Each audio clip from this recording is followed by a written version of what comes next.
niggas on it. They used to bait me on me and my views, but now niggas on it. I used to tell them I'ma have me a show, but now niggas on it. Her homies on it, your homies on it. Y'all's the hater and all of my moves, but now niggas on it. They used to debate me on me and my views, but now niggas on it. I used to tell them I'ma have me a show, but now niggas on it. Her homies on it, your homies on it. Realest podcast.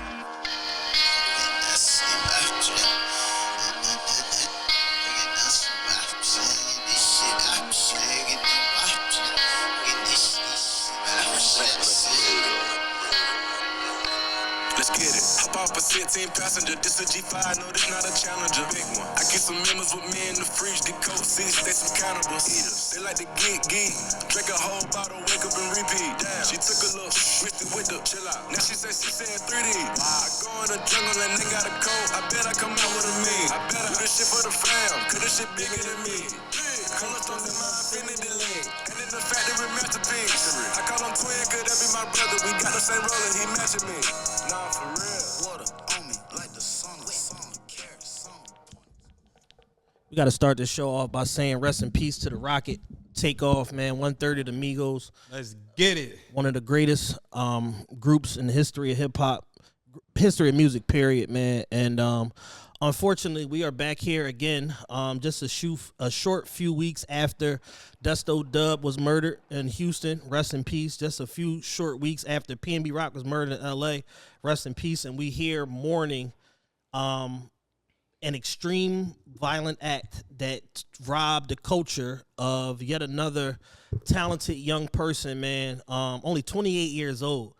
Only 28 years old. Only 28 years old. You be forgetting that these niggas, they were babies. Yes. Like Quavo's older, but they're children. Yeah, 10 years in the game. They not even reached their full maturity as adults yet, man. Not even 30 years old yet, man. And you know, like we do, because not TRPE, not Chad, Matt, and Dan, but like we do every time something tragic happens, the conspiracy theories start, the speculation starts, the crop text messages start. Yo, like before we go, because I know we gonna go down that hole, that rabbit hole.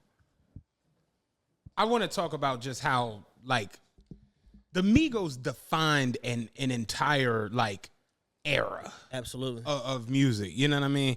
And you know, we watched the Atlanta wave that's been the last 20 years, give or take, you know, where it's really been like on and cracking outside of Outkast, who showed up in 95, you know.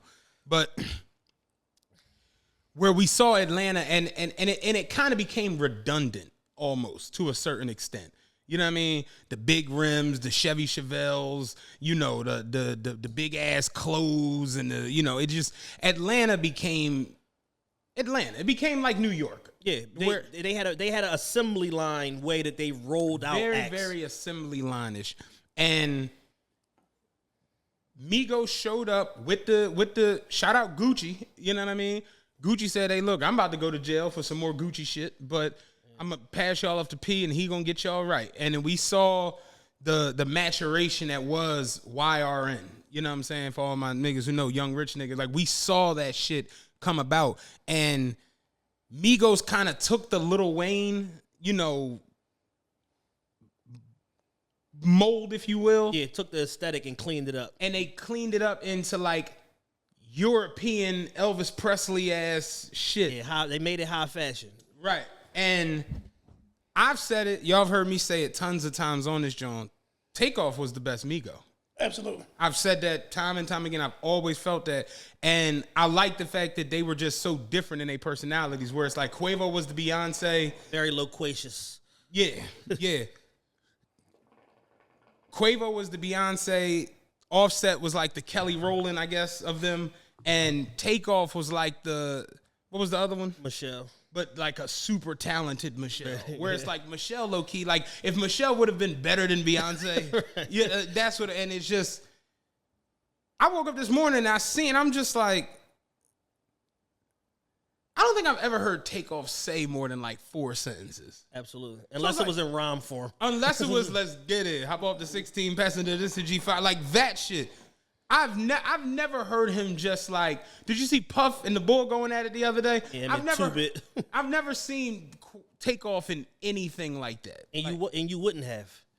And it hammers home and cements the shit we've been saying for a while. Like, black culture is fried. It's cooked. We just completely fried. And then you saw the frying you saw the grease getting. You saw the wok getting ready to go. You know what I'm saying? You saw the grease getting more and more dirty as the day goes, and it's just like. And I'm sure there's some dickhead somewhere typing up some conspiracy theory, getting ready to hit send or whatever the case may be. I've seen that the industry killed Takeoff to distract us from this Kanye stuff. I've seen everything, and at the heart of everything, it's like at some point we got to learn how to be more empathetic and more sympathetic to tragic situations and stop trying to have the coolest, thoroughest take or the most outlandish take so that we can get all these quote tweets and get roasted online and drive all this traffic to our otherwise dead pages. The whole let me be the thoroughest nigga in the room. I'm tired of that shit. That pops whenever there's any type of anything. It's just like.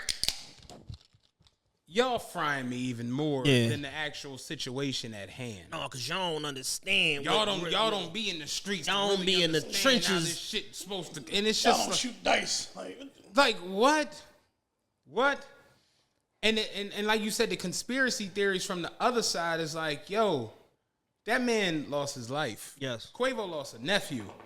Like, forget all the bullshit they was going through. Offset lost a family member. Yep. You know what I'm saying? The rap game lost an icon. The rap game lost an icon. Kids lost their dad. Mothers lost their son. Mother lost her son. You know, it just for nothing.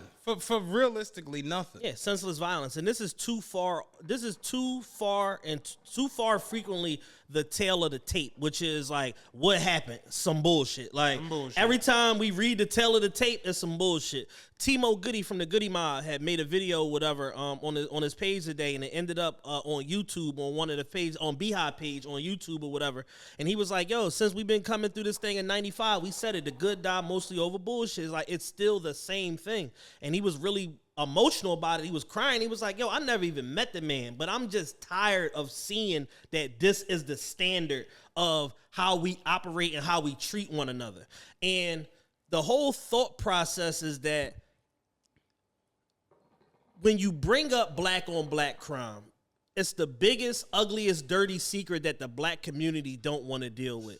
And I was one of them people that was like, I mean, you can't really categorize it that way. It's proximity killing. White people kill white people. Asians kill Asians. Mexicans kill Mexicans, and so forth and so on. But what we don't deal with is what happens in between the lines of these numbers. Because when you talk about rate and mortality rate and death rate, yes, those other groups do kill one another. But we by far have the market corner on killing people that look like us. And the difference between our group and those other groups is murder is typically a last resort, and for us, it's the first fucking option. The first, like the go-to. What you say, nigga? Yeah. Man, I kill everybody in here. That's niggas' whole everything.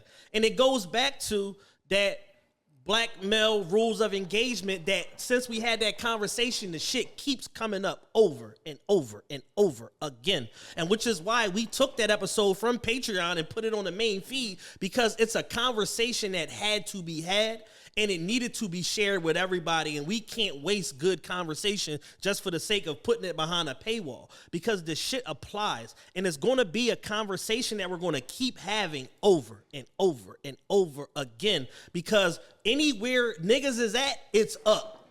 Houston, Texas, it's up. Desto Dub just got murdered a few weeks ago. That's a female. Not to mention all the other people in the car that got shot with her. That's a female.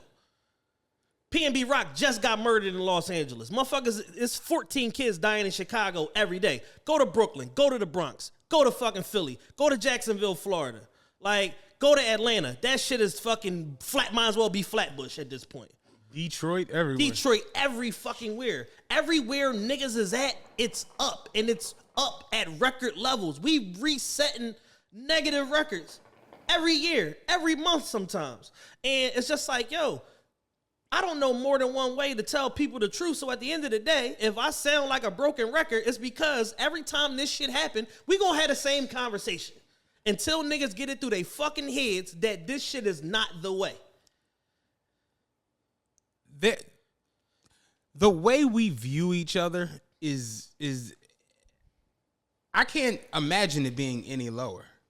Like, you know, one thing my grandfather told me, he was like, there was a time period in black life where you could travel, right? Around, you ever like really get into like the Green Book?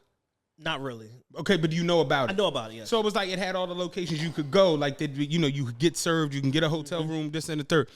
My grandfather was like, yo, no bullshit. You could dead ass, like, let's say Dan is from, I don't know, Camerlands, Missouri, right? But he lives up here now. I could go to Camerlands, Missouri, and tell the people there, yeah, I know Big Dan. And they'll say, oh, you kin to Dan? Come on in. Right. I'm not, my grandfather was like, no, that really was like a thing. Right. You could dead ass go down there and be like, yeah, you know, Cecil. They'd be like, yeah, Cecil moved up north. Yeah, Cecil lived right near me. Cecil told me to come down here and look you up when I come down. Oh, man, if you kin to Cecil, you kin to me. Come on in here, get you something good to eat, brother. Get you. That's really the way black people. I'm not joking. Yeah, no, there was love, there was fellowship, there was community, it was family. All you with someone's nigga.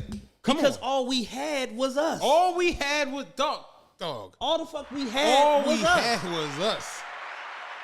We didn't have no protects. We didn't have no bus. None of this shit. But no colonists. Wasn't none of that shit. All the fuck we had was us. And there is a theory. Are you familiar with Thomas Sowell? Mm-hmm. Black economist. He's an older gentleman. He's a conservative. He kind of does what Boyce Watkins does a little bit. I've seen him on a thing with Boyce. He the real deal. Yeah. And he's literally been in and around, you know, economy and different political campaigns and all of that shit. The same way as Dr. Claude Anderson, but I think he's even older than Dr. Claude Anderson. That's what I was thinking about, not Boyce Watkins. Thomas Sowell. Thomas Sowell's on the other side. He's a conservative. And he has a theory that I just found out about a week ago, and I want to bring it to y'all and see what y'all think. He has a theory that due to slavery and the abrupt manner in which slavery ended, where you just woke up one day and boom, it was over. There were no programs to assimilate black people into mainstream culture, into American culture. There was none of that. And the majority of us at the time, like 80, 90% of us settled in the South. So what ended up happening is we integrated into poor white communities. Mm-hmm. And through that, we, black people, took upon the aesthetics and the archetypes of hillbillies and rednecks. So even down to like the Ebonic speech pattern and all of that shit, it's tied to the way, this is his theory, to the way that rednecks and hillbillies speak. Y'all gonna be, what you mean? I ain't going with that. Like that whole way that black people talk and consider Ebonics, he says that it actually derives from redneck culture and shit like that. And we took on their standard and way of living, whereas professional black people were always very well-to-do, even during slavery, as far as being able to go to church and stuff like that. We would get dressed up and things like that, and we took to this way more casual, downtrodden way of living as a result of the communities, the poor communities that we assimilated into, which predominantly featured poor white people. And as I thought about that, I'm like, holy shit, like this guy is absolutely right. At the bare minimum, he got a point. Because it's just like, yo, knowing what we know about black people and like the Harlem Renaissance and all of this old stuff, we were refined, well-to-do, family-oriented people. And it's only until we got around these other people that were broken homes, poor, living in trailers or worse conditions and shit like that, that we begin to assimilate to some of their same way of living. And I just, in hearing that, even briefly, was just kind of like an eye-opening thing for me. It's like, damn, so this black culture that we all cling on to and love so much ain't even our culture. You ever hear, like, it's funny because my grandfather used to say this shit. You ever hear black people when, like, you say they're doing something that they shouldn't be doing or something going on that doesn't really make much sense? You ever hear somebody say, oh, well, other people do it? No. You ever hear that? And my grandfather legit would get mad at that shit, and he would be like, what the fuck excuse is that? You know what I'm saying? Like, you come from, like, kings and queens. You ever hear when Nas really get into like them shooting off the nose of the Sphinx. The Sphinx and all. Like, you come from kings and queens. Like Pimp C said, don't get mad at the young boys because they want shiny things. You know what I'm saying? Our blood, it's in our genes. A lot of people just don't know that. Like, you come from somewhere that's better. You're not a Viking from the Icelandic fucking mountains. Like, you come from greatness, but we assimilated. We just kind of like took on and then just, you know, it was there. If you watch Black as Fuck, remember they had the thing where it talked about how when slavery ended, there was really nowhere to go. It was just like, oh, you free, but it's like, are you really? Free to go where? So a lot of the shit that still went on was still like, I don't own you, but you're working on the same field for pennies on the dollar. A lot of people turn to crime, you get locked up. Boom, 13th Amendment, you back in slavery essentially. Yep. It just, and all of it to me is just like the way we view each other. Pop Smoke was killed by black people. Nipsey Hussle was killed by a black guy. Pop Smoke was killed by black children. You know, 15, 16 years old. Like, these are black people who are doing these things to black people. And even like, if y'all listen to the Patreon, if you're not already, get on the Patreon. We had a couple smash episodes this past. We're going to upload a preview for one of them later this week because I got so much feedback from that. I didn't even think it was like that big. But yeah, it was crazy. But we talked about it on there. And it's like, yo, at the end of the day, there's a real issue with the way we view each other because there's hatred in the eye, in the lens. Mm-hmm. It just is like, you know, you buy a lens and it's like it's the red lens. It's hatred in the lens where no matter what, we just see it in a fucked up way, in a fucked up view. And you look at these situations where all these people get killed, all these bad things that happen. It's black people doing it to each other.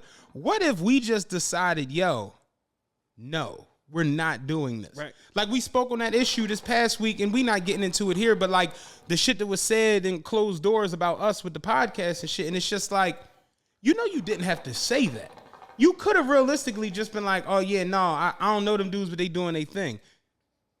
That would be better than the dumb shit. Yeah. Because that dumb shit can spawn some more dumb shit, which could spawn some more dumb shit. Then we got another situation where black people are hurt. And it's just like, at what point do we just rise above it and just try to be like, you know what?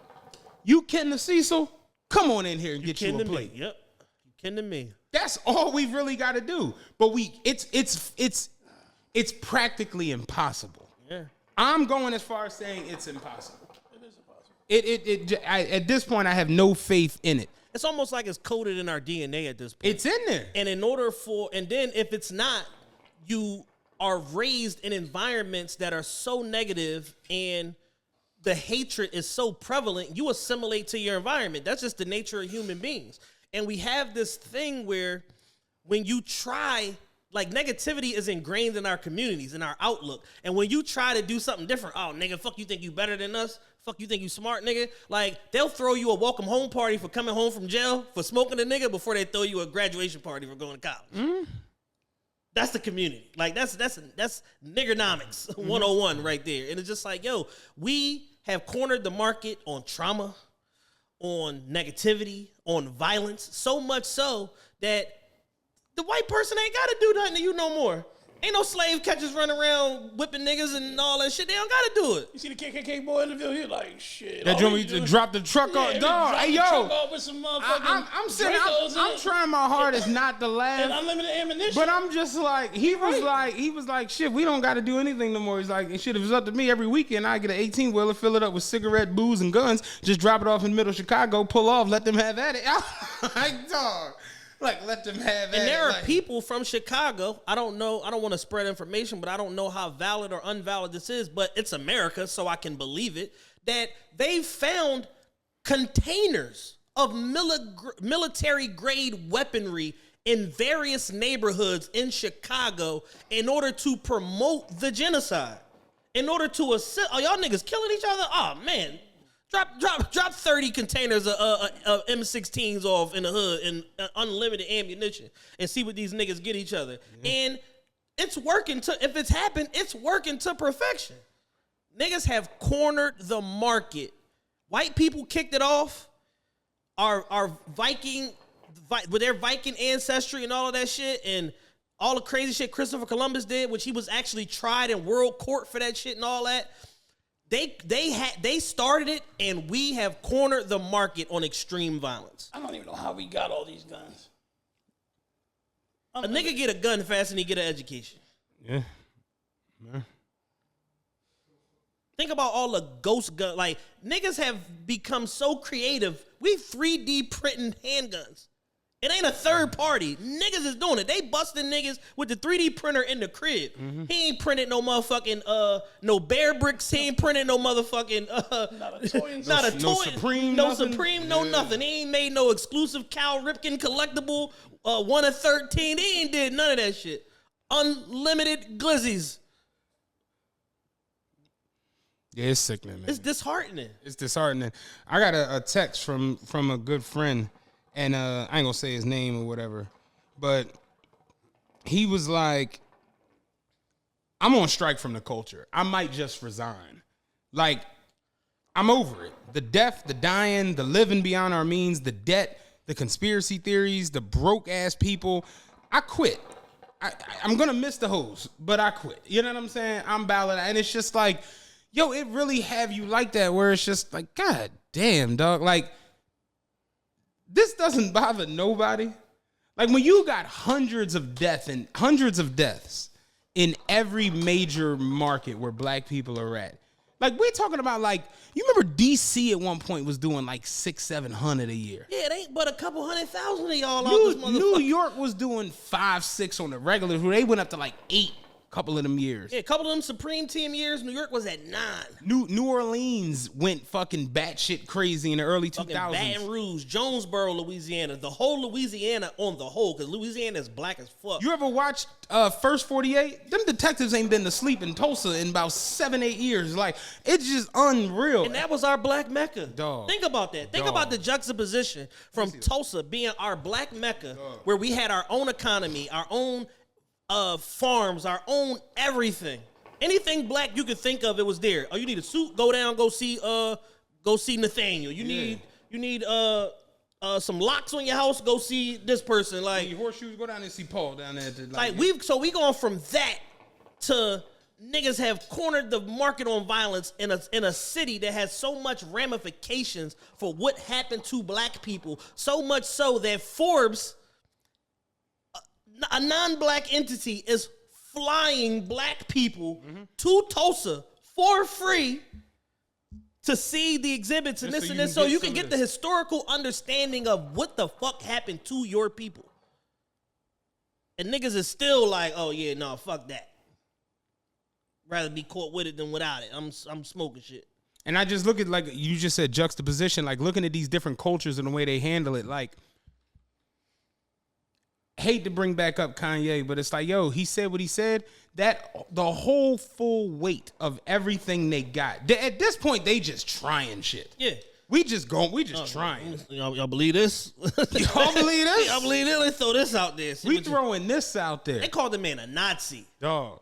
That shit ran for about 4 hours. They was like, all right, that ain't work. All right, shit. I've been alive for every Forbes Hip Hop Cash Kings thing that has ever happened. I've been alive for every one. I remember when 50 Cent was on there. I remember when Birdman was on there all the time. You never notice these people don't even get mentioned now. This is how you know it's just complete bullshit. Mm-hmm. What's on the list? I don't know. We made it up. Who hot this What's year? the index? Who hot? Who we like? Who hot? Shit crazy. Who ain't said no Jew shit? Yeah. That shit happens every year, the end of February, beginning of March. If you think I'm bullshitting, go look it It's up. a ritual. You know why? Because the fiscal year has to end. That's just reality.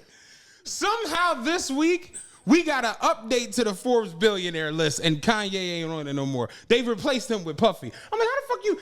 Is this a power ranking? How the fuck you replacing with... On a whim. And it wasn't even Forbes. It was Rolling Stone. Dog. No, they said Forbes told them. So it's like, no. Oh, yeah, we ain't put our list out yet. But we told them what's up. But fuck Kanye, so run this. I got $4 million in the bank, but since I lost all this, I don't have $1 billion no more. And that and again, I hate to, we said we didn't want to talk about Kanye. I hate to say it. The nigga was wrong on certain shit, but when he was talking about this media shit, he was spot on, yo. Yeah. Because how the fuck do we update a nigga net worth in real time? That ain't how does that happen? I don't know. And it ain't tied directly to the stock or whatever. You know what somebody pointed out on Facebook that I thought was very, very interesting? And it's crazy because I went and looked at the shit and I'm just like, damn. Adidas net worth hasn't moved. Even though the stock went down 20%. And they're going to lose a projected $260 million a year. Yeah, they net worth didn't move, but this one nigga And I'm did. like... The person that gave them their net worth. Their market cap and their net worth ain't changed. But this nigga right here, oh yeah, and we need everybody to know. Yeah. You niggas don't read Forbes like that. Y'all read Rolling Stone. We tried to run it in double XL. Yeah, y'all wasn't... They wasn't fucking with it. all And the list was so nasty and so disjointed. They got Dre down for 400. I said, so what y'all telling me is Dr. Dre lost 5 to 600 million in net worth just existing, and he get paid 8 figures every year just from Apple? Don't he got like Not to mention the back catalog and all that shit because he owns his Does masters. he have a seat at Apple? He has a seat. I thought so, Him and yeah. Jimmy, that was part of the deal. Yeah. Nonsense. The whole King Apple- Joffy joke. Nonsense. The whole fucking Apple Music platform is built off of the Beats Music platform. They created a streaming service and sold that with the fuck the hardware. We'll take the headphones, nigga, but we really want this fucking technology, nigga. Yeah. Jimmy and Dre created a fucking music streaming platform that now is the #1 music streaming platform in the United States of America. Y'all think Dre lost $600 million in net worth over the last 6 years? No. But I this is anything. I brought up the Kanye shit just to simply say, like, look at the way that community has galvanized against him just for speaking. Yes. Just for speaking. And I'd be hard pressed to see our community take these stands against someone saying anything, let alone extreme violence that we keep doing to us. You understand what I'm saying? Yep. Because if this was a situation where he'd got killed by white people, oh my God. Or a cop, all out. Be protests everywhere. This is Wakanda, homie. It'd have been a whole bunch of that shit. Like, and no one wants to do it when it's us. And it's like that shit goes back to my original point. It's like the way we view each other is not the right way. We do not see each other in the right way. There's no way you could possibly think that. It's very filthy. It's very, very, very, very filthy. Very filthy, very vile. Like I told you, they doing shit with Kanye. They took his playlist down off Apple. None of his playlists are on there. None of the essentials, none of the deep cuts. They took his behind the boards away. Yeah, that's the shadow ban shit. Texas A&M announced they no longer coming out to Power. I'm like, I know Kanye was like, oh, y'all was coming out to that show? I had no idea. I had no clue. These other groups, they move the way they supposed to move over practically nothing. But in our community, we can watch a black man kill another black man over absolutely nothing and be like, and he a real nigga. Yep. This shit needs to end, man. Kyrie put up a damn post of a book. And the whole court side of Brooklyn's game last night was people with fight anti-Semitism shirts on. What you call them little Yarmulkes. Yarmulkes. Like The whole court side. and people like, damn, y'all paid 3 racks just to get ignored. That's crazy.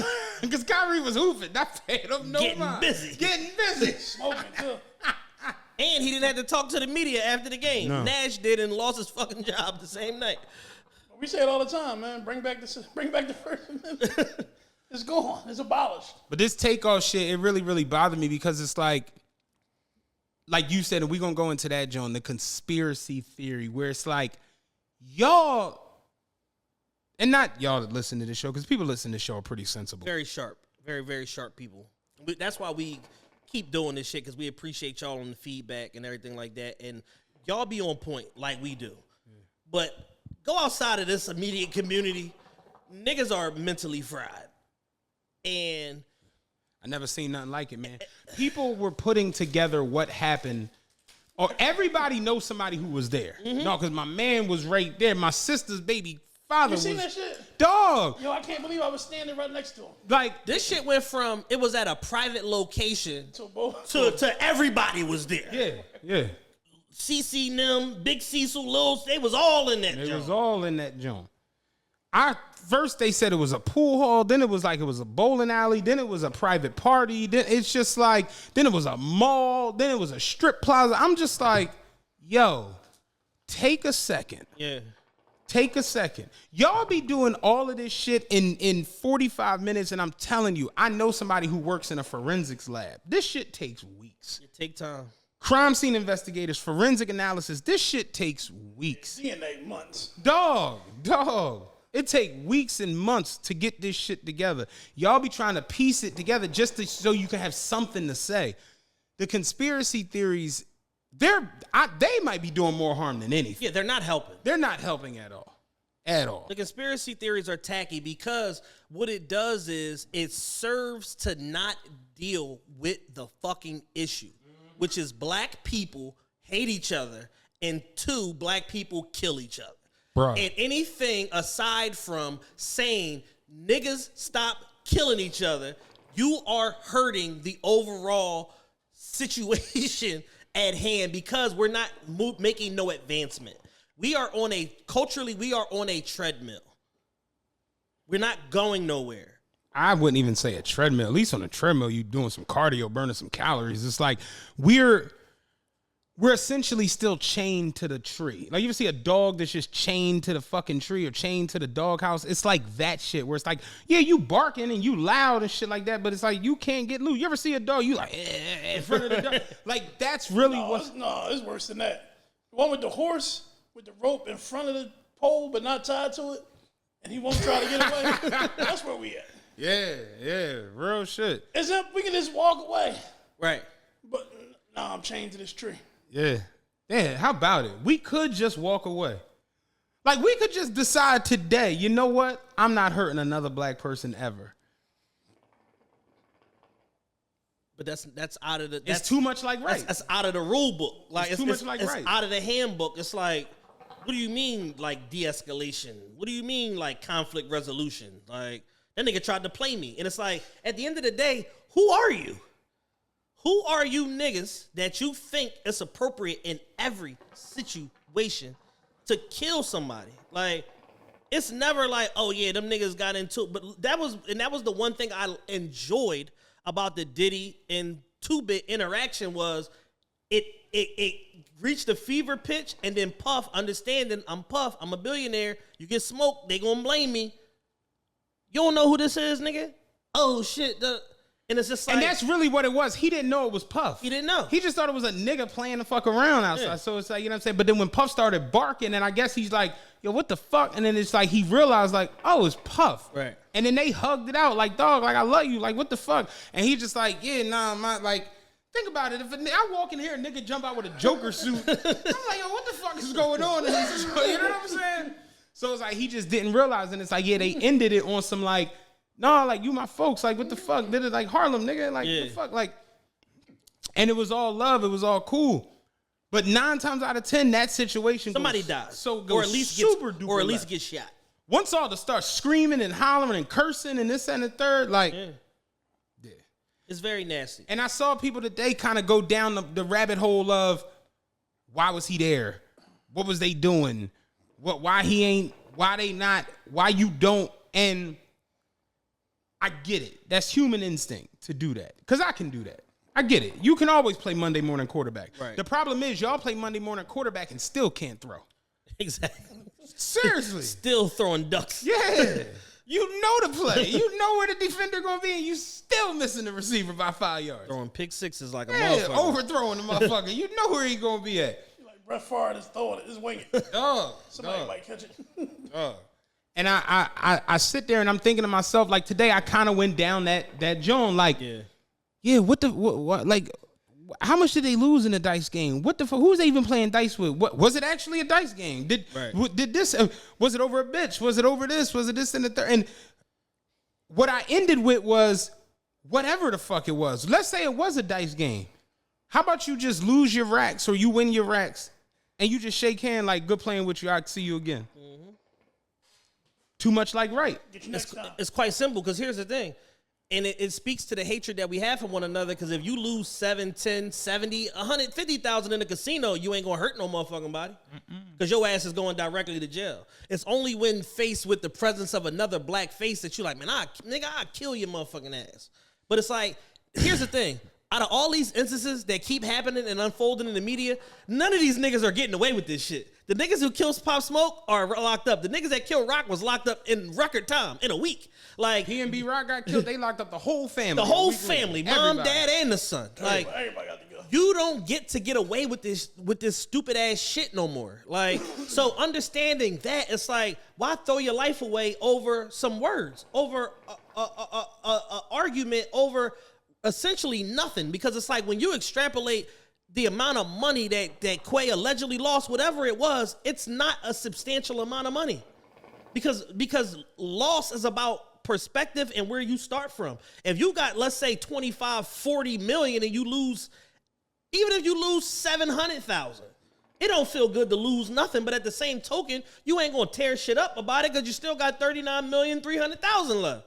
So it's like, why we can't exercise that same level of control when it relates to dealing with one another? And it just speaks to the hatred that we have for each other, and just how our rules of how we conduct ourselves in society are different from how we conduct ourselves with a black face on the I done other had side nights of in the casino where I won a bunch of money. I done had nights in the casino where I lost every dollar I came in that joint with. When you lose every dollar you came there with, you go to your car, you punch the steering wheel, and then you take your ass Take home. your ass home. Unless you like me, I had to get Chad to cash out me $20 to get out the parking lot. Wasn't no valet during the pandemic. Yo, greatest joint ever. And I can tell this shit. Shout out Rod, I love that little nigga, because we in a better state now. Better space now. Years ago, we went to motherfucking AC. Niggas got cooked. Niggas got fried. I mean, we got destroyed down that joint. Shout out to Shiz. You know Shiz. You know what I'm saying? Fucking GS Shiz. He told me years ago, it's like, yo, when you go down the water, always put $20 in the ashtray. You gotta get home. You know what I'm saying? You gotta get home. Put 20 in the ashtray before you go in there. I slipped the dub in the ashtray. You know what I'm saying? I get it, because I was kind of like, no, that's like planning to lose everything. I don't even want to put my mind in that space. Till I went down there and got cracked, and it was like, no, I gotta keep a dub in that ashtray. That shit real. Man, we Sleeping on the beach. Yeah. You pushing people in the big ass 2-seaters.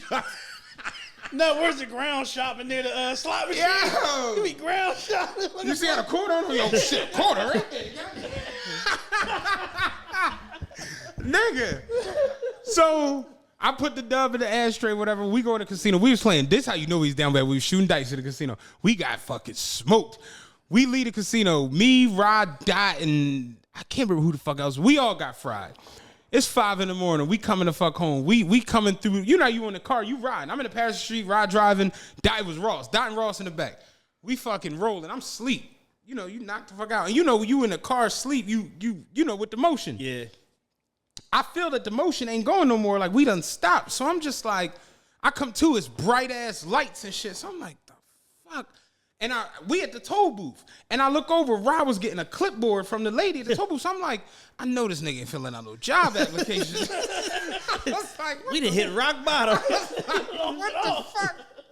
So I was like, yo, what are you doing? He turned to me and looked at me, was like, I don't have any money, so they gonna bill me for this. I was like, come on, man, I got 20 in the ashtray. He's like, oh, I ain't even know if I can have it done. I seen this shit in there. You know you down bad. Like, I don't want to touch it down. I ain't trying to go further in the hole. I ain't trying to go further in the hole. Might be the last job. I ain't trying to go further down the hole. I'm like, no, man, that's to get us the fuck home and shit. But like, yo, so it's like, yeah, you could lose it all in the casino and just take your ass in the house. Yeah. Walk of shame. Dog, just walk it off. Mike Epps said, I think it was his first set of that. He's like, yo, the nigga lose a bankroll, nigga rub his stomach like, man, I'm about to go lay the fuck down. What y'all niggas doing? That shit real. That shit real. That shit real. I'm about to go take a nap, nigga. I'll figure this shit out when I get back up. Like you had the flu. You like, all right, Terry owe me $250. Josh owe me $75. I think Josh should have got paid. Yo, Josh. What's today? What today is? Yo, real talk. And it's just like, yo, we got to get back to having that, like, that love for each other. Yeah. Because we're going to keep slipping further and further and further and further and further and further. The sad reality is, with this Kanye shit, they can do that to Kanye. We can't do that to anybody. Can't. Y'all love posting people when they do some crazy white shit, posting a job and be like, yo, y'all gonna handle it? And it's just like, yeah, that job gonna fire him. But you know what's gonna happen? They're gonna be at fucking JLE Enterprises next week Right. working, and they don't have a fucking clue about that because they not even subscribing to the nonsense that we got going on and the shit we be like looking at and seeing. Jay-Z legit didn't know what Snapchat was. So it doesn't shock me when these type of things are going on. And it's moments like this, and I was talking to my girl about this, it's moments like this that just like solidify different levels of stardom. Because you know who ain't getting shot at no motherfucking dice game? At a bowling alley, pool hall, quasi event space? Jay-Z. Ed Sheeran, Bruno Drake, Mars. Drake, Beyonce, like it's just certain shit that's not happening because people just they just innately understand how to move and how to be on timing. And when shit start going left, they get the fuck out of Dodge. Mm-hmm. Or if shit start going left and they in the building, you gotta get the fuck out. Yeah. It's that sort of shit. So my question, the only question that I had was, where the fuck was security? Like, where was the presence of security? And I off the rip knew it wasn't no security. You know why? Because I was just in the club with fucking Quavo a couple weeks ago, and it wasn't no security. Had no security. 34 niggas. So I know it That was when wasn't. they was moving the tables and shit. Yeah, I know it wasn't no security. So it's like you already have a precedent set of how that you just moving reckless. You know what I'm saying? And to your point you made a few weeks ago, we was talking about the story about the guys that came to the club to rob Jeezy. I saw the video. It was Brick Baby. I saw the video, and Brick Baby said, yo, we came to a BET party, me, Big U, like 80 of the homies from the 60s. They from the same hood as Nipsey. He said, so we get in the party, we going wherever we going, niggas jumping over the bar, stealing bottles, all kind of shit. He said, and we look, and we see Jeezy. And at this point, me and my man already had it in our head that we was going to rob Jeezy. This fucking snowman chain is looking at us. We are going to rob Jeezy and take this snowman chain. And he said, as we got closer, we noticed it's a lot of niggas. Like, god damn, all these blue and black bandanas and shit. I don't know what that's about. He said, and when we got right up close to him, we saw security with many AKs out in the club. Said they had AKs like out in the club. And he's like, who the fuck are these niggas? And he said, our thoughts immediately went from, we gonna rob Jeezy to, yo, what's up, Snow? Can we get a picture? Yo, that's a nice chain. That's a nice chain you got right there. Because, like I said on the Rock episode, if you can't make niggas think twice about whatever bullshit they on, they gonna go with they move. So if I'm Takeoff and Quay, I'm supposed to have some form of armed security present. You know them white niggas with the earpieces that don't nobody fuck with, them transporter niggas? Yeah. You supposed to be moving around with them, especially in a black-ass city like Houston, especially in a black-ass city like Atlanta, where niggery is very, very prevalent and shit could go left in a hurry, and niggas think that they the mob and all this other crazy shit and all of that stuff that goes on in some of these places and spaces. Like, you have to let niggas know that if you try it, you're going to die. Because if niggas don't feel like it's a chance that I can die, they're going to go with they move. Because here's the thing. Everybody got guns. But here's the other thing. Niggas is cool with shooting people. They ain't cool with getting shot. Because bullets burn like a motherfucker. Especially them fucking AK and them Draco bullets and them mini machine guns and all of that shit. That shit don't feel good. Mm-hmm. And a nigga is not going to risk whatever little bullshit they trying to get off, whatever little fucking bravado or shit they trying to pronounce to the audience. All that shit goes away when a nigga step to you with an M16. That shit goes out the window. When I party in the city, shout out to Uncut Security, I take a guard with me. Because I can't take my shit inside. Everywhere. Mm-hmm. So if I got to leave my shit in the car, I got to bring somebody with me that has their shit on them at all times. Because you never know what you're going to walk into when you go outside. Exactly. You got to park down the street. You got to do that. You got a couple million worth of jewelry on. Ain't no telling what you got in your pocket. You might have lost what you had in your man purse, but you still got money in your pocket. Right. You got to have somebody walk me to the car, man. It's just a sad situation, man. And just, it's like, it is, the saddest part of it is the fact that it doesn't stop. No. It just continues. Give Homeboy Security another job. Give him some money to do something else. Get you some real motherfucking security. Now, or if you want to hire Homeboy Security, cool. But that can't be the only security presence. Homeboy Security got to be the last resort. And like you said, or get a nigga another job. Because if you hire the right security, you ain't got to deal with none of that shit. That motherfucker, that ex-Navy SEAL world takeover nigga that Rob was using for security, you hire him, you ain't gonna have no problems nowhere. Because he gonna bust a nigga ass, call the police, hey, I just smoked this stupid nigga. Yeah, he's neutralized. Like, Puff used to have a little nigga about 5 foot. I seen a motherfucker reach. Nigga put him in a chicken wing with one hand. Ratchet other hand. Which one would do, sir? Yeah. Get him out of here. Get him out of here. I seen Jay-Z back in the day. I seen Jay-Z walking on South Street on a random Sunday night. He was by himself. He was just walking, or you thought he was by himself. Yeah. And I looked 4 feet behind him. It was a 8-foot Samoan nigga. That was the nigga that pushed Rob back in the day. It's a picture of the Rob guy when they was in school. We always fuck with Rob like, no, he didn't push me. I'm like, yes, the fuck he did. Because you can see in the picture just like, whoosh, like moving Rob away. Funny as shit. And it's just like, that nigga gonna slap you across the street. Take your weapon, the whole nine. By the time you wake up in ICU or cuffed to a hospital bed, you're gonna be like, damn, that was dumb. I tried to rob Jay-Z. Like, just certain shit is just, you have to prevent the problem because niggas want all the problems. So you gotta prevent it. And if you know niggas not gonna be on timing, you gotta be on timing because you gotta protect the asset, which is you. When you are a brand, when you're an international superstar, the whole thing is you could go wherever you want. You gotta make it the fuck back home. Because if you don't, that's a failed mission. I don't care how much money you picking up. If you don't make it the fuck back home, it don't matter. Right. It wasn't worth it. And unfortunately, Take had to lose his life over some shit that didn't even have nothing to do with him. So, has anything been confirmed? There's nothing confirmed. Okay, so we don't still know. People showing pictures and all this from inside the party, and it wasn't a dice game, but they were shooting dice, and I'm just like, you just contradicted yourself in 2 sentences. Like, so I don't know what to believe. And I'm not trying to sit up here and spread misinformation.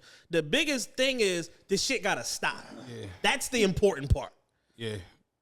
And eventually the real story will come out because whoever did this is going to jail. Whoever on the Migos side was allegedly shooting, you're going to jail. It ain't no question about it. I saw a friendly fire, John, and I'm just like, all right, what's these are here's the thing. What's going on? Let's take the friendly fire thing and throw it out the window. These niggas are not trained military tacticians. No. Friendly fire is me and you both in the military, we doing an exercise, you get hit with a live round by accident. Right. That's friendly fire. Mm. It ain't friendly fire if homeboy security pull a gat out and niggas start cutting. That ain't friendly fire. Because now I'm hearing another story where the nigga pulled his gun out, the other nigga from the other side pulled his gun out and immediately started shooting, and that's how Tate got hit. And then his man shot and he got hit after. So now they done reversed the friendly fire story to say, well, he got hit by the other nigga, but then his man killed him. Like, I don't know what to believe, but I do know we've seen this before. Taxstone and Troy Ave. And you know what happened? Everybody went to jail. Mm-hmm. Everybody got weapons charges. Troy Ave caught a murder charge behind that shit. Mm-hmm. Like, because it's ballistics, it's grip analysis, it's all of this shit. And when you reach certain thresholds, the shit becomes federal. When you talk about firearms and the fact of y'all not from Texas and y'all here and this, so there may or may not be the presence of an illegal firearm and all of that, it automatically gets escalated to a federal case. So we're going to get to the bottom of this shit in short order. Mm-hmm. So it's just unnecessary, though. He didn't have to die. Niggas didn't have to pull out guns. Oh, that's my biggest joke. None of this shit has to happen, ever. Ever. It's annoying. But yeah, it's annoying. It's just too much like right. And I saw that, like I said, the conspiracy shit today where it's just like, how do y'all be coming up with this shit y'all be thinking about, man? Like 3 minutes after the announcement. Like, you already got it at the top. You already had it. You remove one name. I thought such and gonna go out like this. Let me put his name there. What you mentioned earlier, the text messages with the numbers blurred out and the name, it's just like, come on, man. Yeah, so it's like, so these niggas did it, but I ain't gonna say who. I ain't gonna drop no names. You already pointed the finger in the direction. I seen the joint earlier. The chick posted this. She was like, I'm not doing this for clout. It was a picture of Takeoff standing and a picture of her as a selfie in the mirror showing the titty rings. And I'm just like, what's happening? Somebody said, ma'am, you ain't been on here in a year. Like, what do you mean you ain't doing this for clout?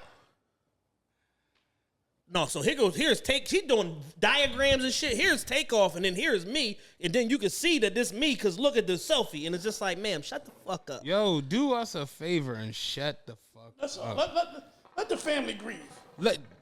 Clap that up, man.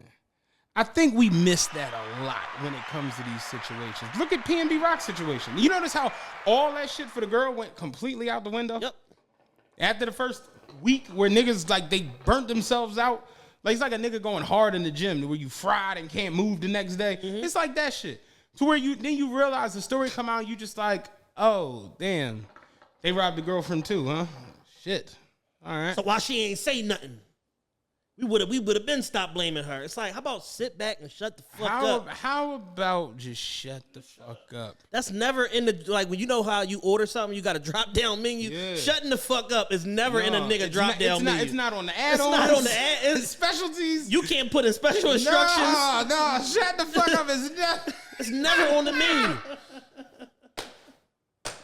Shutting the fuck up is never in the fucking drop down, dog. You absolutely right. It need to be. Where it need to be. Where it need to be. It's just sickening, man. And I'm like, I saw reports that Quavo was shot. I saw he wasn't shot. That was the Hollywood Unlocked joint. They jumped out the window. That ain't true. Yeah, it just y'all gotta take a second. Everybody wants to be first. Nobody wants to be accurate or right. Because it's all about driving traffic. And what drives traffic to these blogs and these websites more than anything? Negativity and trauma. Black trauma is gonna get niggas, get the conspiracy theory machine turning. It's gonna get niggas commenting. It's gonna get niggas talking about the moon and the stars and the wind and how 5-year-old foreign talking about rest in peace Takeoff, Quavo or Aries. I know he going through it. It's like, shut the fuck up.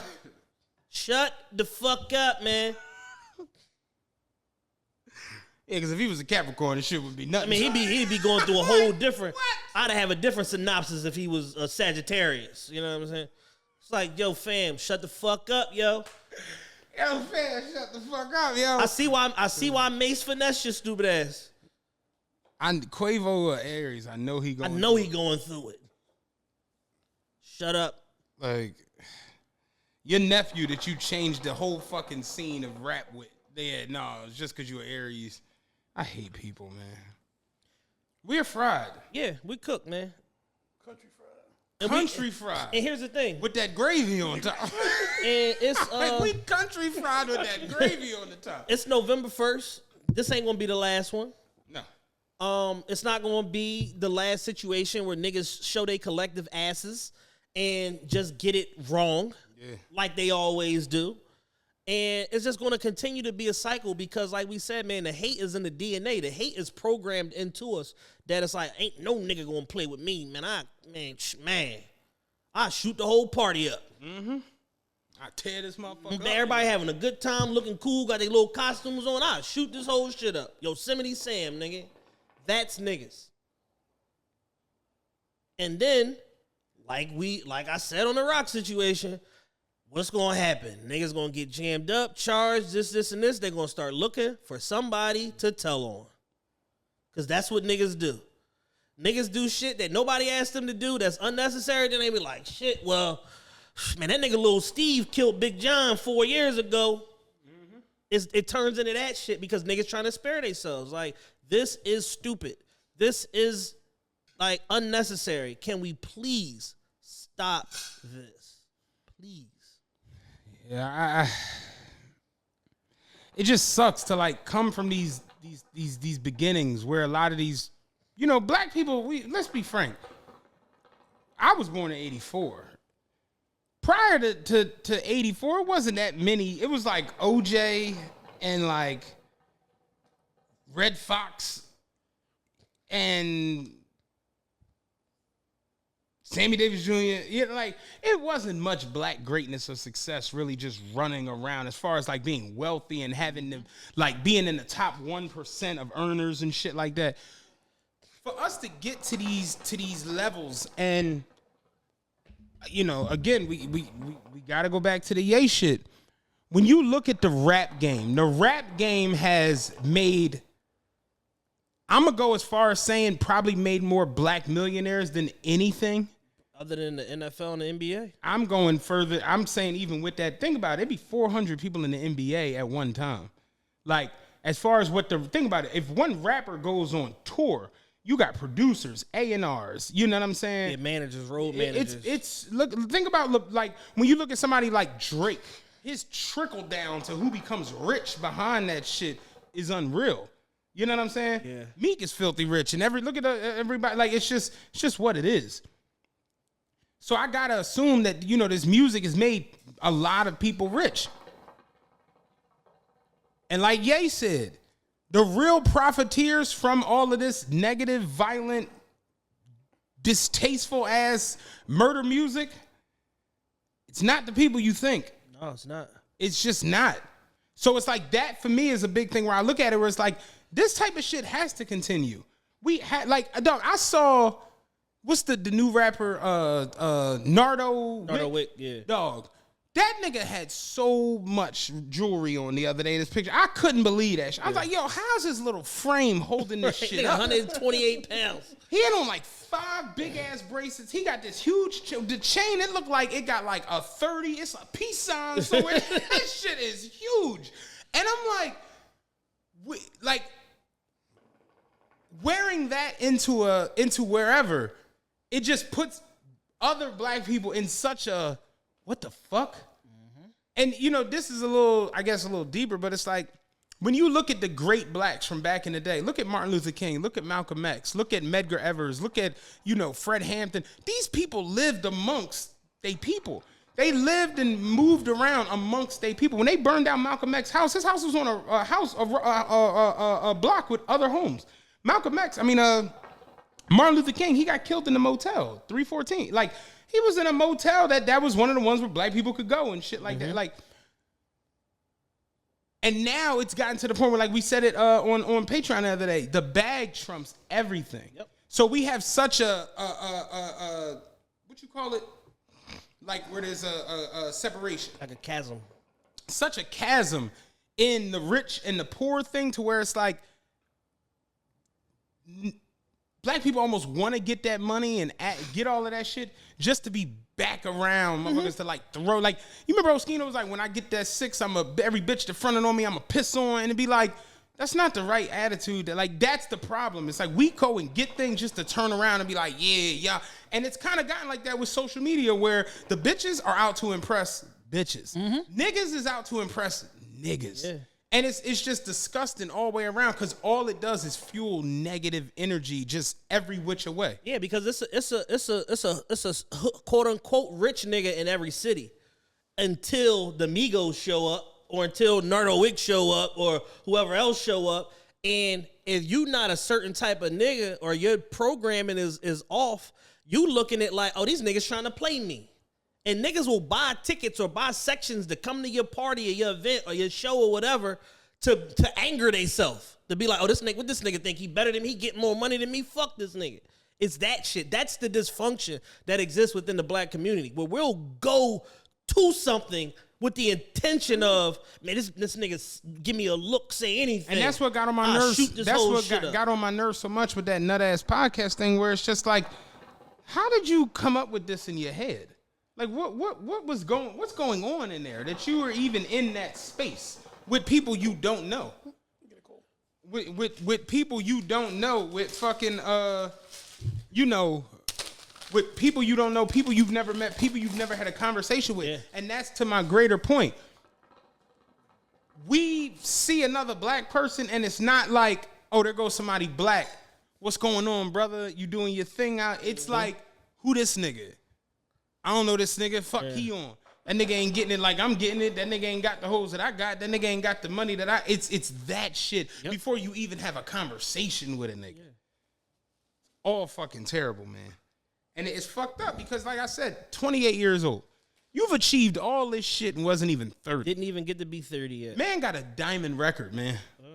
We talk about financial earning prime and stuff like that so much, and it's like through this rap game, black males have been able to advance their financial earning prime, especially this last 7-8 years with streaming becoming so prevalent or whatever and literally fixing the music industry. And you see these young brothers, man, be able to break generational curses and make all this money and set their life straight and create economies around themselves, only to end up getting fucking shot down in an instant. Pop Smoke was 20. Desto Dub was like 21, 22. Like, this shit is going to keep happening. You want to know what's the craziest part about the shit when you really, really think about it? Like, and it's wild that you got me on that joint. I remember like really learning the actual facts to it, that a man's earning prime is 38 to 52. Mm-hmm. You know when rappers and people in the music shit really become rich? It's when they become late 30s. But you know what happens to make them not become late 30s? They die. They die. Think about this for a quick second. Biggie was as rich as he was gonna get when he died at 24. Mm-hmm. Pac was as rich as he was gonna be when he died at 25, right? Takeoff was as rich as he was. Like it wasn't like he was rich and went broke. Right. He was still rich. rich. He was as rich as he was yesterday. Mm-hmm. Well, early morning today when he lost his life. Think about this though. Jay-Z, richer than he ever been. You know why? He made it past 38. Yep. Nas, richer than he ever been. You know why? Made it past 38. Yep. Lil Wayne, richer than he ever been. You know why? He just turned 38. Yep. Rick Ross made it past 38. Kanye, billionaires, 38. I'm not joking. Puff, Dre. You get like, it's like, dog, like we have to like wake up and understand this shit. It's like losing life is when the money train stops. Mm-hmm. But if you can get past this dumbass shit, the financial earning prime really is once you hit 38 years old. Yep.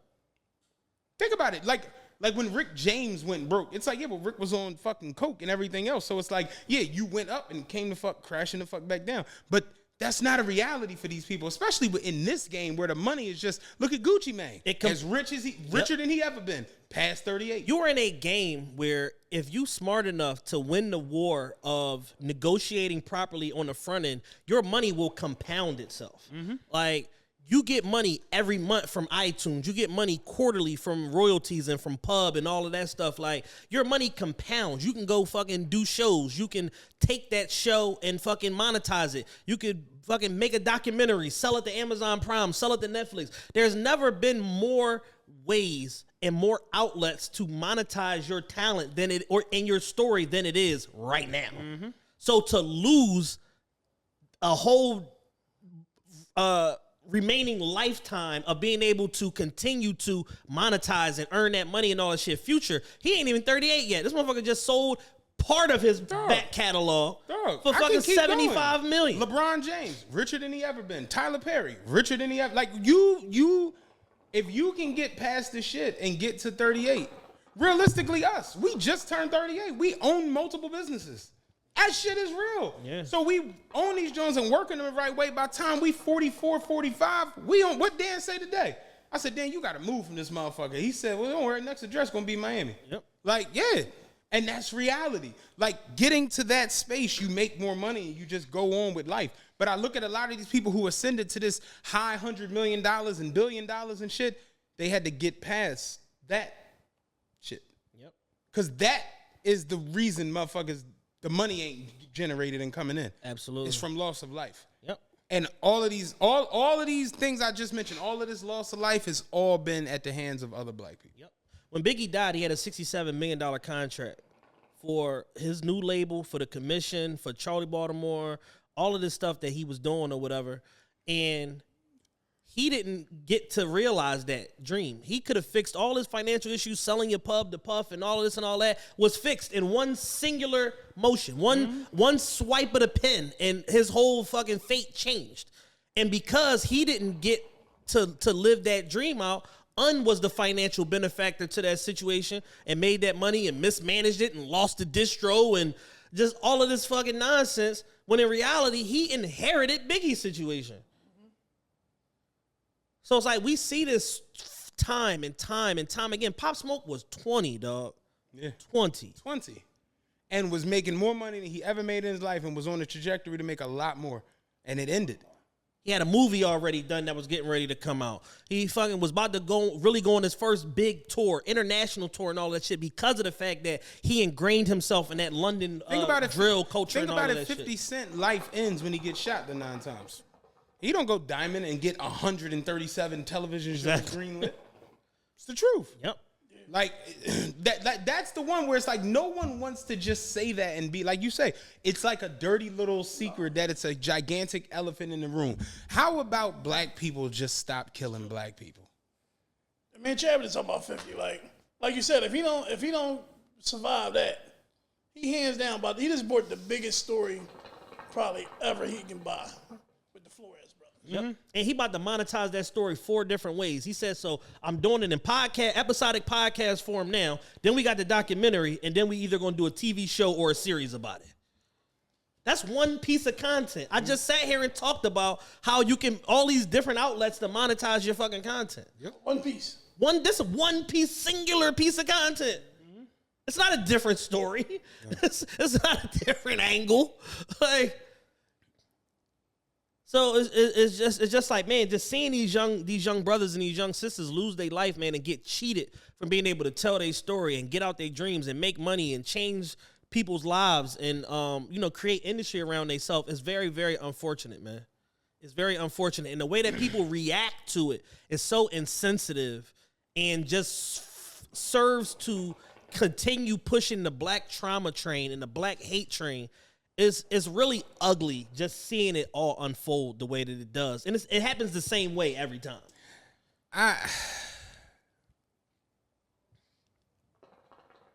I'm going there. I watch posts have to get deleted. Tweets get deleted. Kanye got banned on Twitter and Instagram. Kyrie tweets had to come down. Why is it that a black lifeless body never comes down? Never. From social media. You understand where I'm going with this? Yep. I didn't see it today because I didn't want to see it. Exactly. I have no interest in seeing same it. Shit with the PNB Rock joint. I didn't see it because when I would see the joint coming up, I would just I know to stay off certain things. I know not to go on Reddit. I'm not even on Twitter. And to your point, the shit'll find you. Right. It's so omnipresent, it'll find you. And I have a very big problem with the fact that like black celebrities and black people of a certain success level getting murdered or getting killed. Nipsey Hussle, like these videos aren't never like taken down. They're just up. Yep. And nobody reports them. And they just keep they keep coming up. People taking still images and pictures and it's just like we're so desensitized. And I think that I hate to go there. You know what I mean? But the media is the media. Mm-hmm. You know what I'm saying? Like, and I can't say who controls the media. Yo. And here's the Jews control the media. Yo. And here's the thing. No one from that community that we can't say is going to come out and offer any condolences or sorry this happened or whatever. But the money machine around this black trauma that just happened. How much more? The streams going to go up? They're going to get paid more, but ain't nobody from that community going to offer any sort of public condemnation of this, even though they allege to want better for us. Mm-hmm. And they're not going to report it. There's more streams. But the bottom line, look at that, it's fourth quarter too. They trying to get we got a free boost. Yeah. Man. It's just sad. It's sad. It's just sad. It's trifling. It's just like, damn. Like, and y'all do it for them. That's the crazy part. Again, if black people decided tomorrow, I'm not harming nobody black. If y'all just decide, I'm not posting this dude. Like your clicks and your views aren't that important. I've watched this last couple of weeks. I watched somebody who wasn't really on like social media and they're back on social media and they're doing like all the tacky little things where it's like you're trying to get attention to you, and it's just looking for that moment. And now that I'm kind of like removed from us like doing a lot of shit and playing around, I just view it in such a different light where it's just like, damn, you really a cornball, man. Like and it's just like, come on, yo. Like at the end of the day, listen. If God forbid, I gotta go out like that. Like I gotta go out in the street like that. You post me like that, laying in the street, laying in my blood. Yeah. I'm telling you now, I'm coming back. I'm gonna fuck you up. I'm coming back.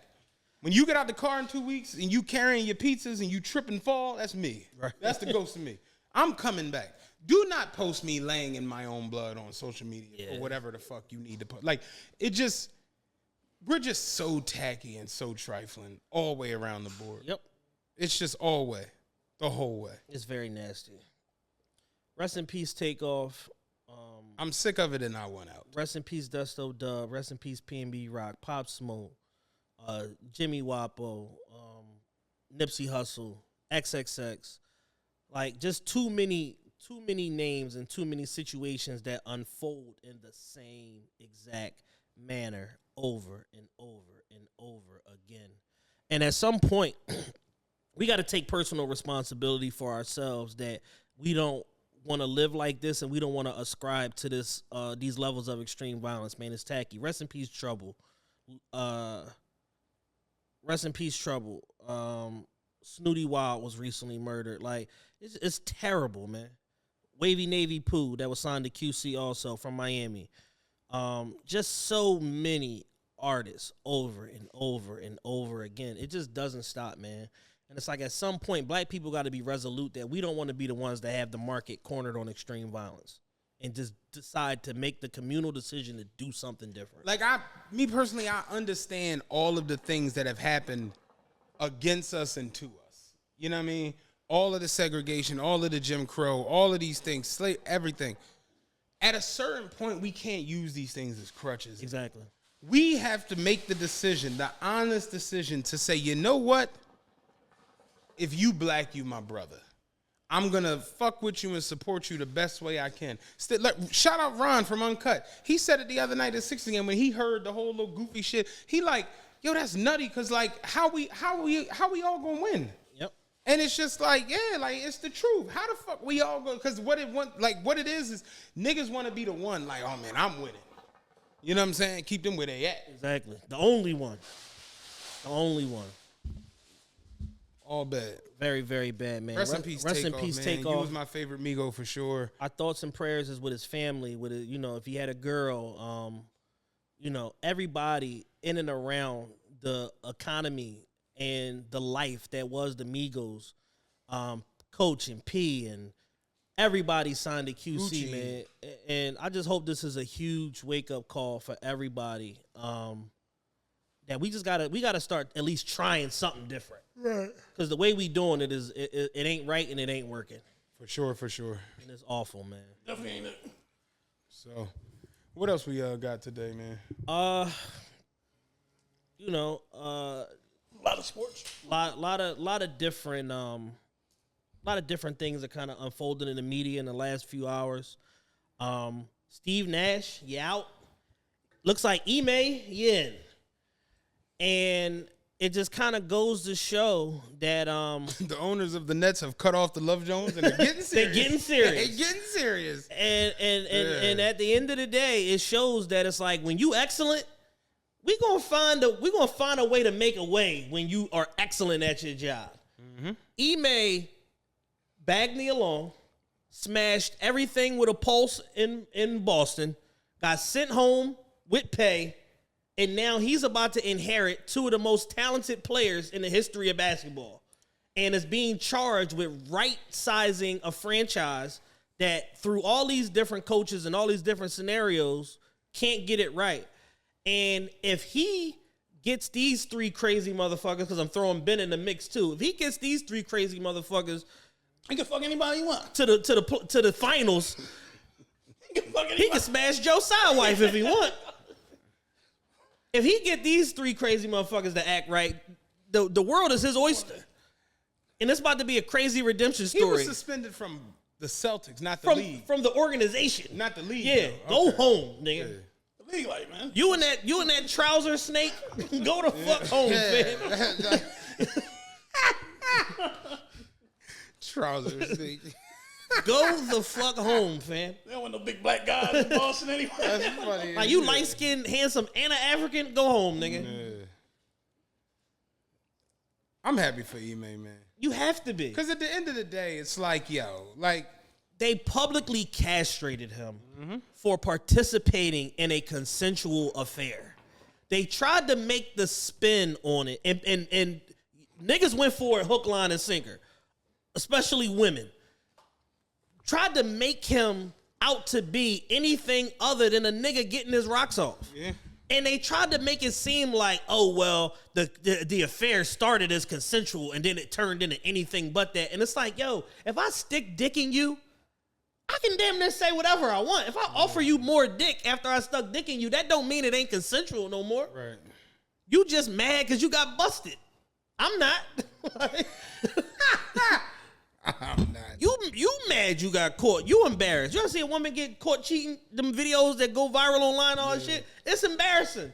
They act like wild animals, regardless of race. Especially the white women. Oh yeah. They act crazy when they get caught cheating. They go ballistic. They go ballistic. Even with a camera in their face, they go crazy.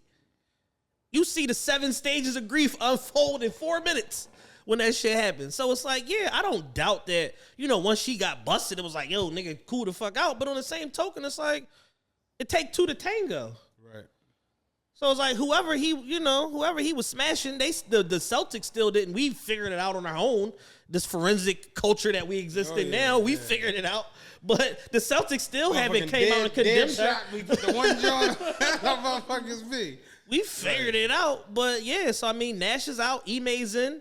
And it's gonna be interesting, man. It's gonna be very interesting. It's gonna be interesting. I think it's kind of wild that like basketball has changed to where it's like, damn, the LeBron KD power years might be over. That ain't no might. That shit over with. Yeah, like you remember when LeBron and KD, like whatever team they was on, was willing them to a great record, and they was gonna be there in the playoff time, and it's just like y'all niggas might not be in the playoffs. Right? Y'all both looking like plans right now. Yeah, maybe. What they 1-7 and 1-5? Like, yeah, this shit looking rough over here. Kyrie out there playing his heart out. Niggas losing every night. Oh. Losing every night, man. Oh. But yeah, I'm happy for Ime, man. It's gonna be a dope redemption story, especially if he get these fools to play to their potential and stop being morons and maniacs. Get Kyrie to stop tweeting. They might be all right. Might make a deep playoff run. Stephen A picked them to go to the finals. That's looking shaky right now. But with Ime, anything's possible. Anything possible. Celtics start off like shit. Exactly. First half. He had 2 boneheads on his team. 3, actually, Marcus Smart included. He had 2 boneheads on his team, and he got them to figure it out. He almost got Marcus Smart, the Defensive Player of the Year. Yeah, he did. He did win. Won, Right. He did win it. Yeah. Yeah, he got Marcus Who Smart. came in second last year? That's what I was thinking about. I think it was Giannis. Giannis. All right, yeah. Because Giannis won the year before, right? When he won the MVP. That's what I was thinking about. Yeah, all right, yeah. Very true. Yeah, man. It should be interesting to see Ime in Brooklyn. The hoes is going to be out. Oh, man. The hoes is going first 48 rows. Yeah. Nothing but the hoes. Yeah. Nia Rose bobblehead night. It's going to be lit out there. That junk going to be jumping. Like, that's what I would do if I was an owner. Just stupid shit. You know what I'm saying? Just to fill the seats. You're going to get these tickets sold. Yeah, no, that should be interesting to watch. So, congrats to Ime. Sorry, Steve Nash. You probably are not getting another job. Did as bad of a job with as much talent as humanly possible. I think it was very interesting to see that Steve Nash was on the top 5 list for most MVP votes in the 2000s. Yeah. That shit was nuts to see. He definitely stole one of them joints from Kobe. He was all of that on the Suns. We're not going front. They had the best record in the league. I get it. But yeah, it was just wild to see. Like, damn. Kobe had a season where he averaged 35.4 points, 6 rebounds, and 6 assists. He was the first player since Michael Jordan to average 35. And he was playing with Kwame Brown and Smush Parker in the starting lineup and got the Lakers to the fucking playoffs. And they was like, Nash more viable. Yeah. Like, what? Still not enough. Still not enough, dog. Yeah, if Kobe wasn't on that team... Over. Yeah, the niggas would have lost every game. Over. Real shit. Yeah. That's very, very true. Halloween was yesterday. I have a couple good Halloween costume ideas, but I need everybody to be participants. One of these years I want to go for a John, man. Yeah. It seemed fun. I haven't dressed up a Halloween in some time. Yeah, Halloween was yesterday. Diddy won Halloween as the Joker. He even almost got into a rumble. He played his character too good. Right. That was his best role since he played Sergio in was that Get Him to the Greek? Yeah. That was his best role since. That was his best role since that. My y'all weird for the week, man. Oh, I know I got one. I'm the baby with the BBL. Yes, that's where I was going. BBL. Lil Nas X. Oh, I didn't see that. What happened? You are a different type of bleed. He was Ice Spice for Halloween. Ice Spice. That nigga's a munch. With the fro? Yes, man. What do you mean he was her? He was Ice Spice. Look it up. Take a look. We got to get this reaction live on camera. How do you beat Ice Spice? Listen, man. Lil Nas X Ice Spice. I want to get this dance record.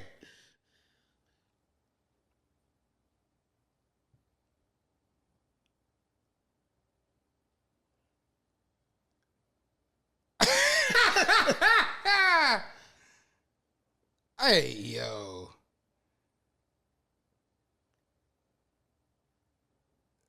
That nigga's like 6'2". Yes, he's He's huge. a gigantic nigga. Lil Nas X. Hey, yo. Lil Nas X goes so far with it. I know people. I didn't even see I that. know people in the community be like, "Damn, nigga, chill out." Like people from the LGBT. In a weird way, I guess I understand it. Like, I guess he's playing on the whole, because he's like gay or like feminine. I don't even think at this point. I don't think he's gay. But he's like feminine and shit. Like, he dresses up like He's women. hamming it up. I don't even think he's gay. I think he's gay facing. I think he's gay fishing everybody. Gay fishing. That's funny as shit. Because he's overdoing it. Like, I go to the restaurants in the neighborhood frequently. There's nobody dressed up like Ice Spice. Like, it's not a real thing. I saw somebody was dressed up like the guy from that show y'all all watch. The Valley, the P Valley.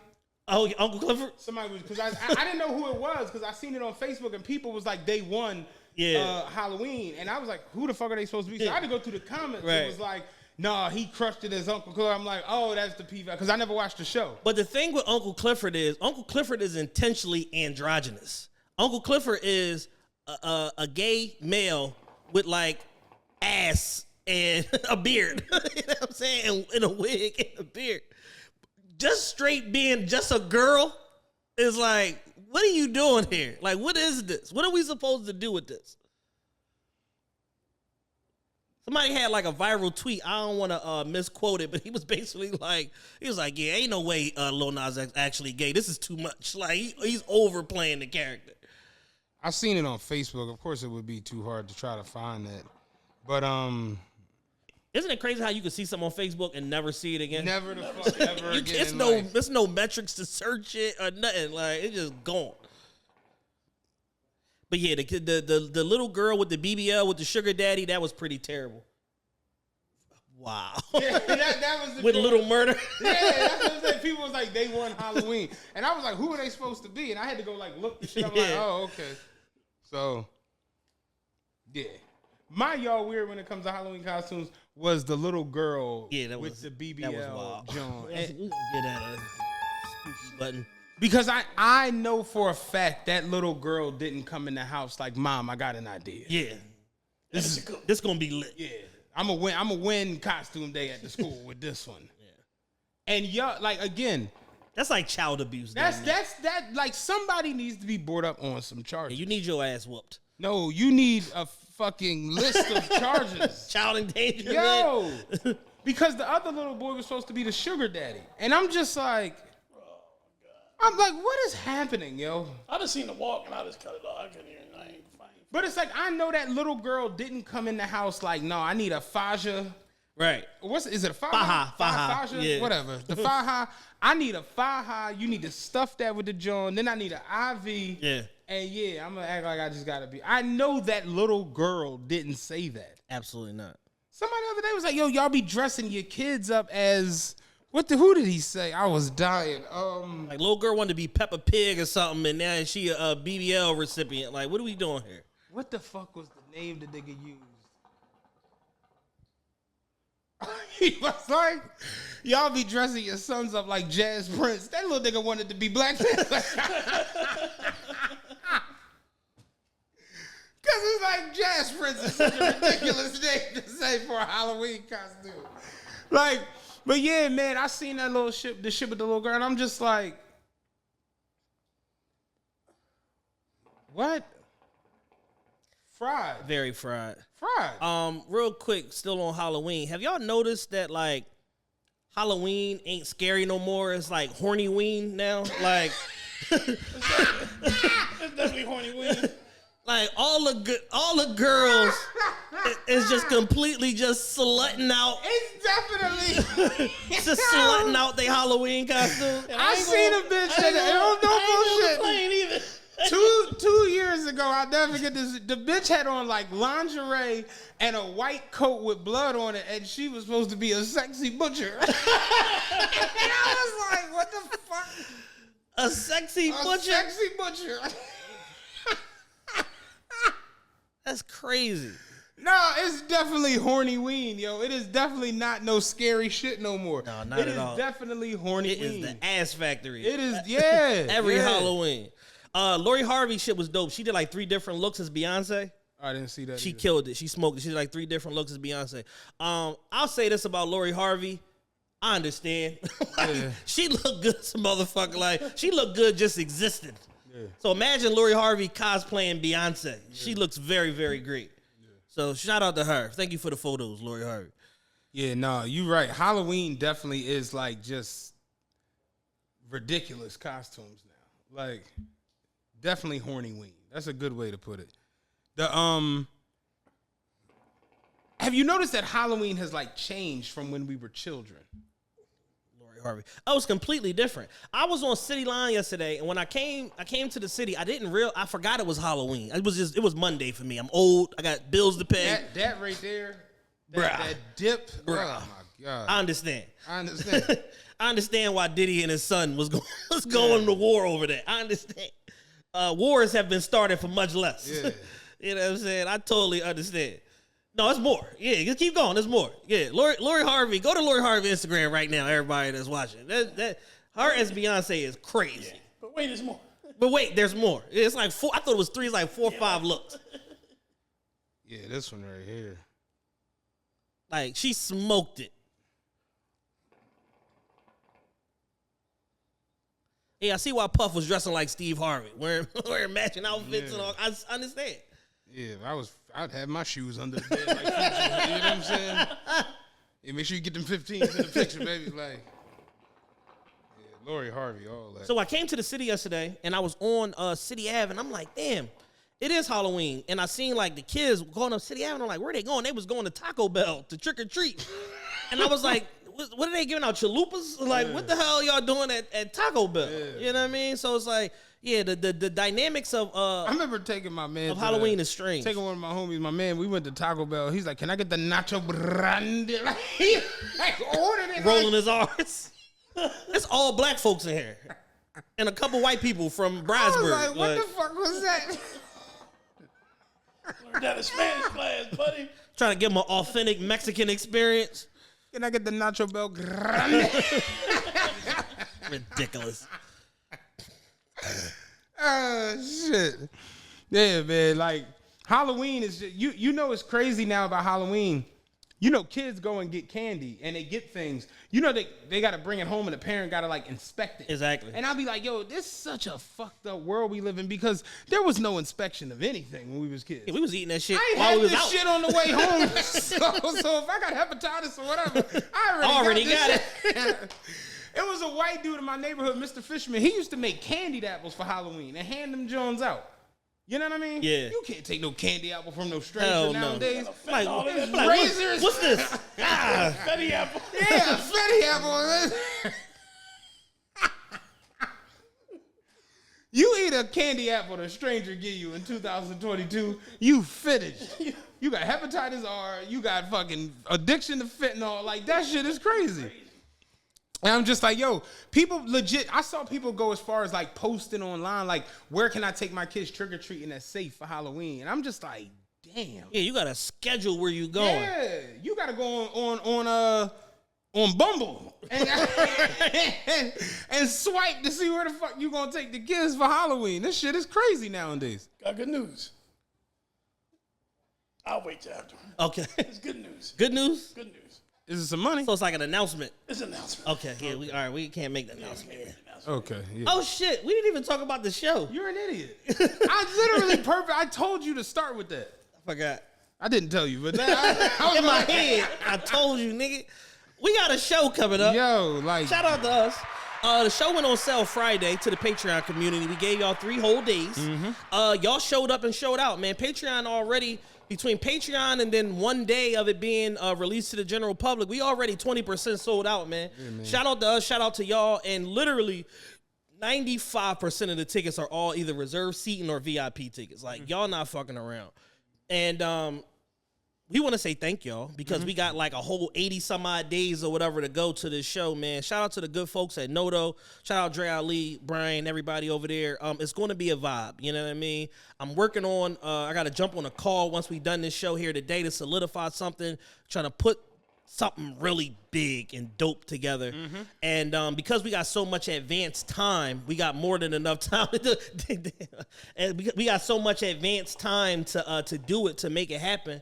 And I'm just really excited about this show. And it's like, it's kind of letting us know that we need to slow down with the live shows, give it more time, because that will allow us to get the user experience right and get everything that we deserve, that we put in back from this. Shout out to One Fam Radio. Shout out SLX Studio. Shout out NGTV, our confirmed sponsors already. Oh, well, I might as well make the announcement then. Okay. yeah, Shout out to we got DTLR. Oh, shit. You didn't look at the phone. That's what Holy shit. Yeah. Shout out DTLR for coming on board. Damn, that's major. Yeah. Fuck this show. I'm about to kick the hook over. Like, no, we got DTLR, you know what I'm saying? Confirmed sponsor. This is big, man. This is real big, man. We gonna do it bigger than we've ever done. You know what I mean? I just can't wait to shoot the T-shirt gun. I'm aiming straight for the Kev's face with that. Immediately, like, yeah. So we gonna be, giving away merch, man. We giving away $1,000 cash, $1,050 cash. Don't forget the kicker now. Jules is sending. Tell you how dope Jules is. He's got 2 VIP tickets. He's gonna do a giveaway, and he's sending a care package from the World Cup. Holy from shit. Doha. So yeah, he's gonna throw some shit in there. Shout out, brother Jules. Yeah, he's gonna throw some shit together, man. This is gonna be. I got 100 limited edition prints coming from my guy Dave. Okay. Yeah, he's doing a solo art show got coming up. Okay. Get him up on the joint. We're gonna have a lot of shit going on. We're gonna have a lot of shit going on. It's gonna be Yeah. the bee's knees. Yeah. You know what I mean? If you want to get involved on a sponsorship level, sponsorship packages starting as low as $500. Every package includes on-air promotion and also includes tickets to the event. Y'all can give them away. Y'all can use them to pull up, whatever the case may be. But it includes tickets. Hit us up on the email, officialtrpe@gmail.com, officialtrpe@gmail.com, or y'all can go to the website, officialtrpe.com, put in an inquiry put sponsorship in the line, and we'll immediately get back to you. So like I said, we got 4 confirmed sponsors: One Fam Radio, SLX Studio, NGTV, and DTLR. What's up, man? Go get your tickets, man. TRPE.eventbrite.com. No, TRPE 6 of .eventbrite.com. Yes. January 22nd. It's a Sunday. There's nothing else going on. Ain't nothing going on. Ain't no Super Bowl. Ain't no All-Star game. Ain't none of that. No rent. Yeah, no rent. None of that. None of that shit. Middle of the month. You be nice and rich. In the middle of the month. I was saying this shit on my birthday last week. I did my birthday the 2nd. And I'm like, yo, having a birthday around like when all the bills is due should be illegal. Like you should be born like after like the 12th. Like that shit. Just only have birthdays from the 8th to the 24th or something like that. Kind of corny. You know what I'm saying? Like I'm getting cheated every year. Every year. Shit, my shit on the 29th. It's the same thing. Motherfuckers gearing up for rent. Get ready for Tuesday, Playboy. He figured out the algorithm. He started doing his party on the 23rd. I started doing my shit on the 10th. Yeah. I was going from most expensive to least expensive. The most expensive party, the 12th. Dog. The least expensive party, the 28th. Yo, real shit. Just come out and have a drink with a nigga. It's free to get in. Come get a drink, nigga. Man, get a shot with me. But yeah, man, this show should be big. We got the 2 Jones on the stage. Yeah. The sections. That's gonna be the ultimate VIP. That's the ultimate package. VIP joint. We putting that together now. Try to get a specific sponsor for that joint. Yeah. It's gonna be up, man. Like I said, confetti. I'm gonna have me some fun. Wait till y'all see this marketing rollout. You know what I'm saying? This is all organic off the muscle. Just generally releasing it to Patreon, releasing it to just the general public or whatever. We haven't done no extenuating marketing yet. No Google ads, no IG ads, no billboards, none of that. So be on the lookout for the rollout for this show. Philly the Boss is coming. Philly the Boss is coming. That don't show you what's going on. I don't know what will. That nigga ain't got some fruits and vegetables. He might as well stay the hell home. No snap peas popping that motherfucking weekend. I'm coming over here for y'all. So it's like, ain't no snap peas coming out the garden. Ryan bought tickets. Which I thought Ryan hates me. You know what I'm saying? So it's like, that's shocking. I started seeing a lot of people, man, just running off with their ticket. I'm just like, damn, that's what's up. High sport ticket. Like, it's going to be a thing. It's going to be a thing, man. It's going to be a celebration. It's going to be big in the city. You know what I'm saying? It's going to be a thing. Yeah. It's going to be up. We're going to have some other outside media there. Here's one of our sponsors. Hey, Vic. Here's one of our sponsors just walked in the building. She have some snacks. But yeah, no, it should be a very, very fun time. I'm looking forward to it. 6-year anniversary. 6 years. 6 years. Damn. And first live podcast ever at Noto. Yeah, it's never happened. We're about to have a residency there, but it's the first one. We got to make sure that this would be decent. We should get some roller skates. Do that. We got to make sure that this one slaps so we can come back and do this thing again. You know what I'm saying? But by the way, we got off to this great, energized start. I have no doubt that this show will be sold out before we cross 2023. Yeah, it should be. It's pretty much a lock, man. We appreciate y'all. We love y'all. The support is crazy. Again, sponsors, hit us up. Y'all want to be a part of the event, man. One Fam locked in. They hit us up. Mm-hmm. Shout out my man Black. You know what I'm saying? Always tapping in with TRPE. Shout out Black. That's one of our adjointed podcasts. Somebody that's in our direct network. You know when chicks go to where they like do too much getting their bodies done and they look like, remember them plastic Hulk Hogan's from the 80s didn't move. He was dying. Yeah, what are them jaws? Them rubber figures? They don't fucking move. Real shit. Like, yeah, man. But they the fam. I fucks with all of them, man. But like I said, it should be a very, very fun time. We gonna interact. You know what I'm saying? Pull a couple people up on the stage. Act the fool and shit. We gonna mix it up. Should be fun. We always say people. I was talking to Los. Shout out Los. He was grabbing tickets. Los was like, I was telling him like we always say we gonna do like 40 minutes, then do 9 hours when we get up there because the crowd be going and we be acting a fool with them. But like I was telling him like doors open at 5, I believe. 5 or 6. One of them. Okay, one of them. I think it's 6. 6. Yeah, 6. You know what I'm saying? We'll get in there, probably take the stage, and then it's gonna turn into a party. Los is like, now is the after party gonna be there? And I'm like, you don't have a show at the number 1 club in Philly. Right, exactly. Go to somewhere else. No, it's gonna be a big celebration. For sure. You know what I'm saying? For sure. We got another event coming up. Oh yeah. Eagles Watch Live, hosted by 2 Cowboys fans. That should be hilarious. Only in Philadelphia. And a Patriots. and a Patriots. My homie hit me was like, how are you hosting the Eagles party? I'm like, hey, listen, nigga, for some paper, E-A-G-L-E-S. Let's get to it. I do got a Jerome Brown throwback in the house. Nigga, I'm bringing my Reggie White from back in the day. I got a Randall, too. I got an Apex Reggie White from back in the day. I'm bringing that. It's up. You know what I'm saying? I'm going to come in that motherfucker. I'm going to look full like Eagles gear. Nigga, my dad got the old Eagles joint, the Ray Rhodes. One of them joints. Motherfucker Richie Kotite, nigga. I come right down there with one of them Sunday, shout out to Private Smoke Club, Eagles Watch Live, Lower Mayfair, Eagles Bus. They all put the event together. Hit us up about hosting. Sunday, November 20th at the Sculpture Garden. It's going to be one of the last events at Sculpture Garden, which is unfortunate because it's a super dope venue, but they just sold the venue. 1714 North Hancock Street, like 2 minutes from Northern Liberties, right in that pocket around what they call Northern Liberties or whatever the case may be, like up against like Fishtown or whatever. Very dope venue, indoor, outdoor. We're going to have the heated tent. We're going to have vendors. For the VIP tickets, it's going to be free drinks. We're going to have a hookah vendor there. You can, you know what I'm saying? Smoke. It's 420 friendly. You can, bring the gas. You know what I'm saying? It's going to be gas friendly. Ain't nobody going to trip on you.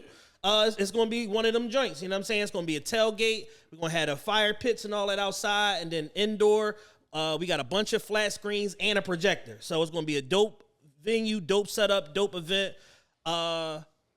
Sunday, November 20th, y'all can get y'all tickets. EaglesWatchLive.com. They're going to be playing the Colts, who actually just fired their coach today. Sorry to hear that, my brother.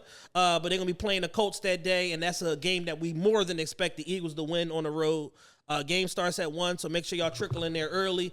Again, we got $15 general admission tickets, $40 VIP, which gives you all access, free food, free drinks, and you can hit the dab.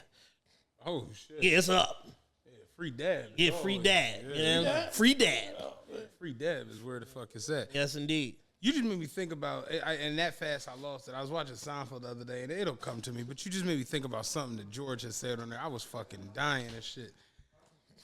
I'm ready to watch Seinfeld again from the beginning. Oh, he was talking about his dad being cheap. They was because Jerry was talking about Kramer trying to buy air conditioner on some cheap shit. He's like, yeah, I got an air conditioner for $40. And he was like, I guess that's good. And he was like, you're still cheap. And George was like, no one's cheaper than my father. And he was like, I don't know. Kramer's pretty cheap. He's like, no, I'm telling you. When my dad, when it came time to him to buy a new car, he would go state to state like he was running for president. We would get random calls from motels in New Hampshire. And that nigga would go state to state like he was running for president. Yeah. Looking for a fucking cheap car. I was fucking dying off that shit. But yeah, man, we got a lot of shit coming up, man. Got a lot of stuff cooking, man. We having fun with this shit, man. Like it should be. Old Nut Ass Podcast. You know what I'm saying? Just keep churning. You know what I'm saying? Just having some motherfucking fun. What else you got on the rundown? Nothing. Nothing? It was something else that happened? If it did, I'm sure it did. I ain't got it. Oh yeah. Twitter. Elon Musk has officially taken over Twitter. He was firing niggas the first man, day. Listen. Yo. He pulled up and he said, Elon just bought Twitter. Let that sink in. He had a sink. So he reenacted one of my favorite memes. And he got to firing day one. And he said that his goal is potentially to fire up to 1,200 people that work for Twitter in order to scale down their workforce, because apparently right now there are 10 supervisors for like 10, the chain of command. There's like allegedly 10 supervisors for every one coder. And I'm just like, that doesn't seem right. And if there's anybody out there that understands the importance of talented coders, giving them the space that they need to operate and to breathe or whatever like that, it's Elon Musk. He literally, in a very short amount of time, has been able to land, to be able to fire off and land space rockets better than the fucking government, better than NASA. He has been able to change our dependency on fossil fuels and gas vehicles within a decade. Like, this is a brilliant mind and a very smart wizard of a businessman that I'm sure will turn Twitter and unlock any hidden potential that it has. One of his first initiatives after firing all the executive team is that he wants to start charging for blue checks for verification. And he basically is saying, like, the baseline is $8 per month. You have to be subscribed to Twitter Blue as part of your verification process, and it will give you access to certain other features and stuff like that that you get as a verified user, but you got to pay for it or you can get your ass off the platform. And he said that this will, I guess, serve to level the playing field between, I guess, like the everyday person and these quote unquote verified celebrities, whatever, and give people the same sort of opportunity. So I would imagine that since I'm already on Twitter Blue, we might be able to get verified a little bit easier throughout that process, because Elon is taking the baseline of it and lowering it a little bit, and we ain't got to jump through all these hoops and kiss ass to get verified. Yeah, because Instagram verifications cost real money. Oh, man. Listen, I was on an Instagram verification chat this weekend trying to get my man, trying to get Carla Kev verified.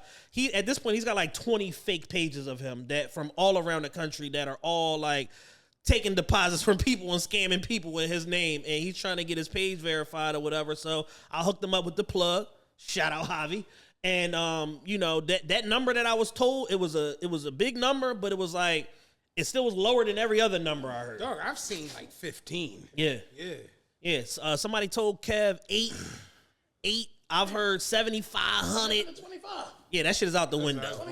No, because it's too much business and currency tied to getting your page verified.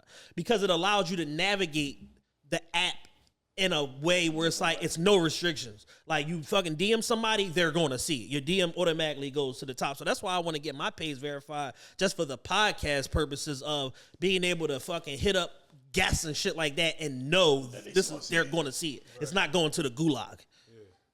You know what I'm saying? But it's like, for somebody like Kev, it's like, yo, he get his page verified. You get to clean up all those fake pages and all of that old shit, centralize your business. And then now, because he got 41,000 followers, he can start charging for promotion and this and this and this. And people will pay whatever he say because it's a verified source. So it ain't as much teeth pulling and shit like that. And people start to come find you. Instagram actually has a marketplace where they pair influencers with advertisers now. I'm on the platform, but I ain't getting no advertisement yet. You know what I'm saying? But sometimes they search for micro influencers, stuff like that, people with smaller pages, but it just makes it so much easier to navigate. And I would imagine like through Twitter Blue, just me being on the platform for like the last 6 months, they push followers to you. Like they open up your content to where more people see it and they push followers to you. So I would imagine Instagram is the same thing. And I would imagine that as Twitter Blue gets more developed, it's going to be even more robust. Like, because our page was the page that had 700-800 followers forever. Now we have like 2,800, just because of the Twitter Blue shit, pushing literally hundreds of followers a month. No, that's real. In our direction, and these are real people that I interact with. So are like the bands gonna stay banned, or are they? No, he said everything is under review. So Trump gonna be back? Trump may be back. Ye was already unbanned by the prior Twitter team. He just, can't say nothing because he get on there and get suspended the first day. Dog. This yesterday was the funniest shit I seen, man. When I tell you I was in fucking stitches.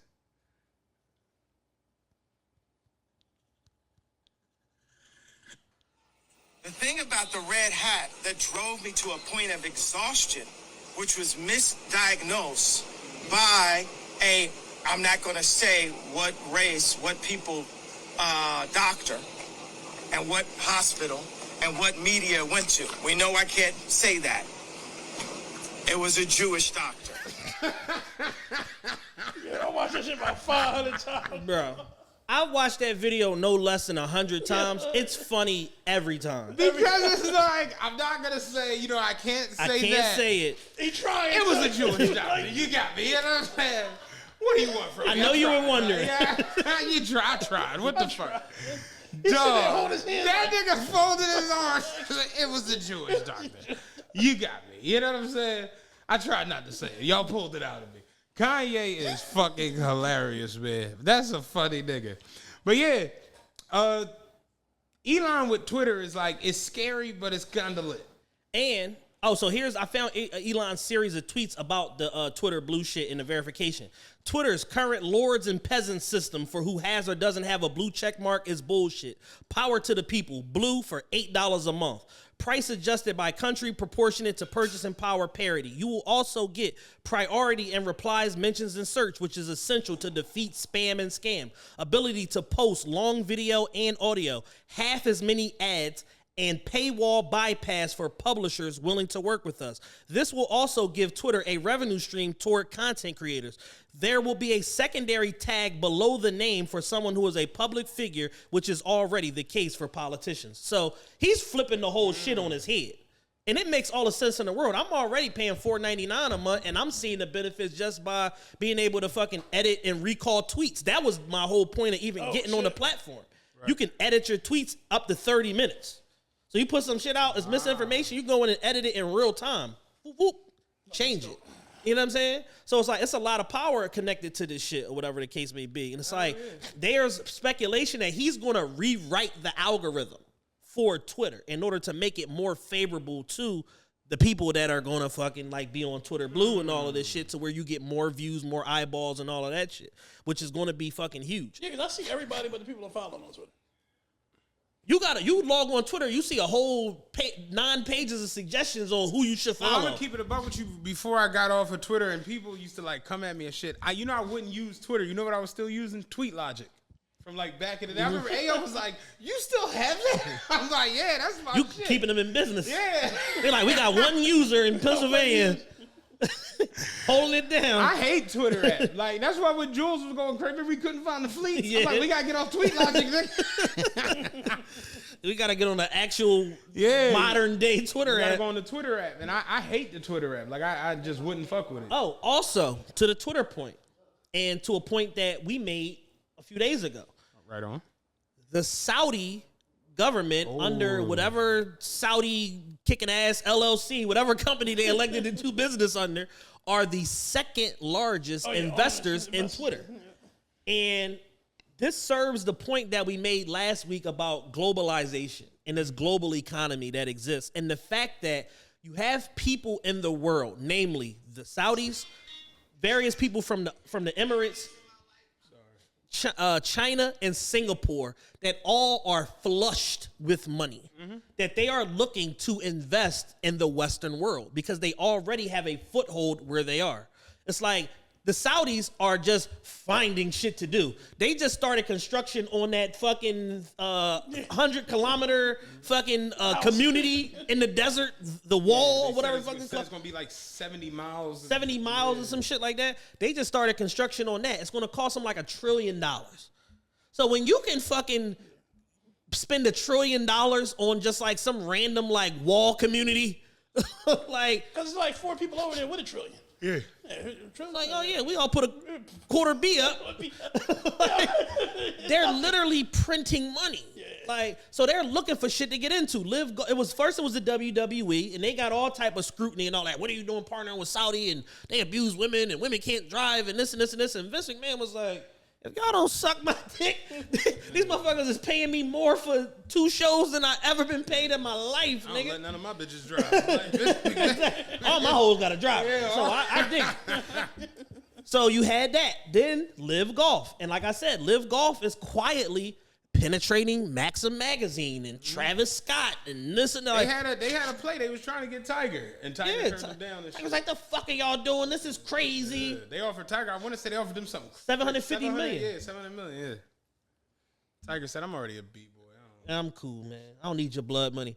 But yeah, so it's like, you know, you look and then you look up and then you see, we have that conversation last Tuesday, Wednesday, and then you look up and then you see that they the second largest investor in Twitter now that it's a privately held company. And it's like, yeah, this is like one of many. You're going to keep seeing this shit. Like, They got Tiger at 1.2. yeah.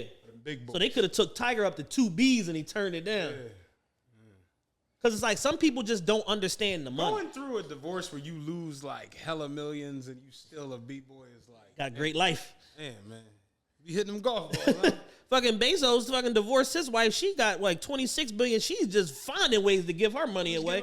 Every week she in the news trying to give another billion away. Oh, that's what you do when you up. Just give this shit away. Look at Tom Klein. He just be donating shit to schools. Because the Schools government he didn't even go to. Yeah. Go ahead, take this. Put my name up on that show. You got it. Because the government's going to take the money one way or another. So it's like ultimately, you know, charitable donations versus taxes is about who do you think will do the right thing with the money. If you feel like these charitable organizations will do better with the money than the government will, give it to them. You got to give up the bread one way or another. Grant Cardone famously has this story from a few years ago. He said like 4 years ago, he's like, yo, I had a giant tax bill coming up like 50 million. And my accountant was like, yo, you got either till December 30th to either fucking cut the check or make some sort of infrastructure investment or buy a jet. And he's like, I ran all the numbers and this, and this. He was like, buy the jet. He said it got to the point where I was tired of going through brokers. I started getting on the phone myself, calling them up. I got to spend this money. And he was like, yeah, I got 36 million for this jet. Da da da. He's like, Grant, we don't have a jet. He said, check your bank account. He said, the guy said, it's extra 36 million in here. Find my fucking jet. And he hung the phone up. It's like, you gotta spend the bread. And so all of a sudden, Boeing found him a jet. Because money talks. Yeah. Found him a jet. Oh, it's there. Oh, it's there. Oh, you paid us. You were serious. All right, let me see what I can do. My man got a little Cessna. He ain't using it. Let's see what he talking about. Give him that American Airlines joke. We tell him we get them on the back. Yeah, real shit. But yeah, I got nothing else for this episode, man. It's been a good one. Been a good one, man. Rest in peace, Takeoff. Yes, man. Rest in peace, Y'all Takeoff. stop being fucking weird. The conspiracy theories need to be out. Bruh. You're frying all of us. Live show coming up January 22nd. Yep. Dan is going to be there. I'm going to be there. You're going to be there. We got some special guests. Correct. We're going to put together. I got nothing else. I'm tired. Watch Eagles Live November 20th, hosted by the Cowboys fans. Yeah. Only in America. I wish Cowboys was 6 letters so I could do C-O-W. Be like, but you just can't. Can't do it. Yeah. It just spell cowboy. And then stupid. I want to go. You got any games you want to go to? I did want to go to the Eagles. The Sixers and Hawks game, but the Hawks look kind of ass this year. I don't know what's going on. Basketball started off very strange. Very strange. Very Utah strange. was like undefeated with no Rudy and no Spider. I'm just like, how is this happening? Then teams that are like loaded, top heavy, can't get the ball. Yeah, can't figure it out. Milwaukee's like the only team doing what the fuck they supposed to do. They still undefeated without Chris Middleton. Still undefeated. Yeah. So yeah, I got my Giannis game out the way. He played stellar that Sixers home opener. I've been looking low key. We got to take a trip to DC. Wizards tickets are dumb cheap. Yeah, stupid cheap. Stupid cheap. Oh yeah, we got it. It's stupid cheap. And that's a great arena too. I went to a game there a few years ago. Me and my homie went down that joint because Big Jack had got us some tickets or whatever. And Big Jack had a security for the Jack still down Wizards. there? Yeah, he's still down The there. ticket broker I got from Memphis, he hit me last year and was like, yo, I got some wood seats in Cleveland, Quicken Loans against the Timberwolves. You want them? And I was like, they wood seats? He was like, wood seats. I was like, he's like, I got to get rid of these Jones. You basically have them. Give me $225 a seat. I'm like, $500 for both? Man, I'm about to drive to Cleveland. Because I looked, there wasn't no flights. I was like, man, I'm about to rent a car. I'll be out there. Gas up the pacer. Sitting on the wood for $5. You gotta go. You gotta go. You know what I'm saying? You have to go. But they literally had like no flights going to Cleveland. It was like I would have literally had to like leave at like the one flight that would have got me to Cleveland at like game time. So whereas I could have came in like second quarter and the only flight back out would have been like right after the game. And I was just like, I'm not even going to change. Low key, I want to go to a Knicks game. The Knicks been playing real good, man. You must have some money. Next one, I mean, I can't afford it, but I want to go. I'm about to say you want because those Brooklyn tickets are out of whack. Oh yeah, the Brooklyn tickets are crazy. Here go to another joint. You got to like go through a Brooker to get wood up in Brooklyn. You can't even buy them on Ticketmaster and shit. Yeah. Like certain joints, you just got to go like Charlotte, Brooklyn, Dallas is another one. Like you just the Lakers, you just kind of actually no, you can buy Laker Wood Jones on Ticketmaster. Oh yeah, yeah. But some Jones you just cannot get them. You got to go through like I don't know what the fuck it be where it's like they got they parameters or however the fuck they do it or whatever. But like Charlotte, you're never gonna see Wood tickets for sale online. It's just not gonna happen. Like you got to go through a broker. And Brooklyn is one of those places too where it's like you just don't see them. Like you gotta call one of Jay's oligarchs. Yeah, I gotta see who know Worldwide West or something. One of you niggas know Worldwide West. Give me some Knicks tickets. I want to go to the game against Brooklyn November 22nd. I want to do that and shit. Okay. I kind of want to go sit on the wood for that. And somebody has to win a case. Yes. Yeah. Immediately. Yeah, niggas ain't been winning the cases. I don't know what's going on. But all jokes aside, them my niggas, man. Dunbar hit me the other day. He was like, Dunbar is. I'm gonna give Dunbar a couple real quick. Dunbar is like the calmest, most ever docile. Ever. Like he's like, yo, bro. Like Dunbar, yo, bro. He's like, I'm listening to the Patreon. Like, what happened? And I explained him the shit, and me explaining the shit got me like re-enraged, like where I'm re-angry, and I'm going off for like 5-6 minutes. I got that he was like, it's fucking crazy, bro. About to get a drink, man. Like, yo. Dunbar don't get hostile about something. Cool as the other side of the pillow. Cool as the other side of the pillow. Real shit. He does not care. Young, black, talented, got a beautiful wife, and make a lot of money. That shit funny, man. Not tripping. He's like, yo, man, what the fuck happened? But I got nothing else, man. We out of this joint. We'll be back for Patreon later this week. Shout out to y'all, man, with Patreon. Because y'all been coming the fuck through. Y'all been coming through, man. A lot of yearly memberships coming through. Just FYI, anybody new that's interested in getting on Patreon, we offering 15%, which is like the max discount you can offer off all yearly memberships. Y'all come through, sign up for y'all yearly membership, get it out the way. Y'all ain't got to worry about us. We out your hair. Yeah, we're gonna do a preview for Patreon last week because a lot of people was, like I said, hit me like, yo. Yeah, we might do 2 Patreon previews this week since it's the beginning of the month. Yeah. Might drop one tomorrow too. This episode is already out. If y'all listening to it, y'all watching it. But yeah, we're gonna do another Patreon preview probably Tuesday, Wednesday, and then one on Saturday. And then we launching Throwback Thursday this week. We're going to be repurposing some of the old content, pushing those episodes back to the top of the feed so that y'all ain't got to worry about necessarily going back. Right. So we'll, throw some of those episodes, some of our favorite episodes to the top of the feed every single week, Throwback Thursday. So y'all start getting those episodes reintroduced to y'all as well. I got nothing else. Love y'all. Appreciate y'all, man. January 22nd live show. Get y'all tickets today. TRPE6.eventbrite.com. Watch Eagles Live November 20th. Get y'all tickets. EaglesWatchLive.com. Booyah.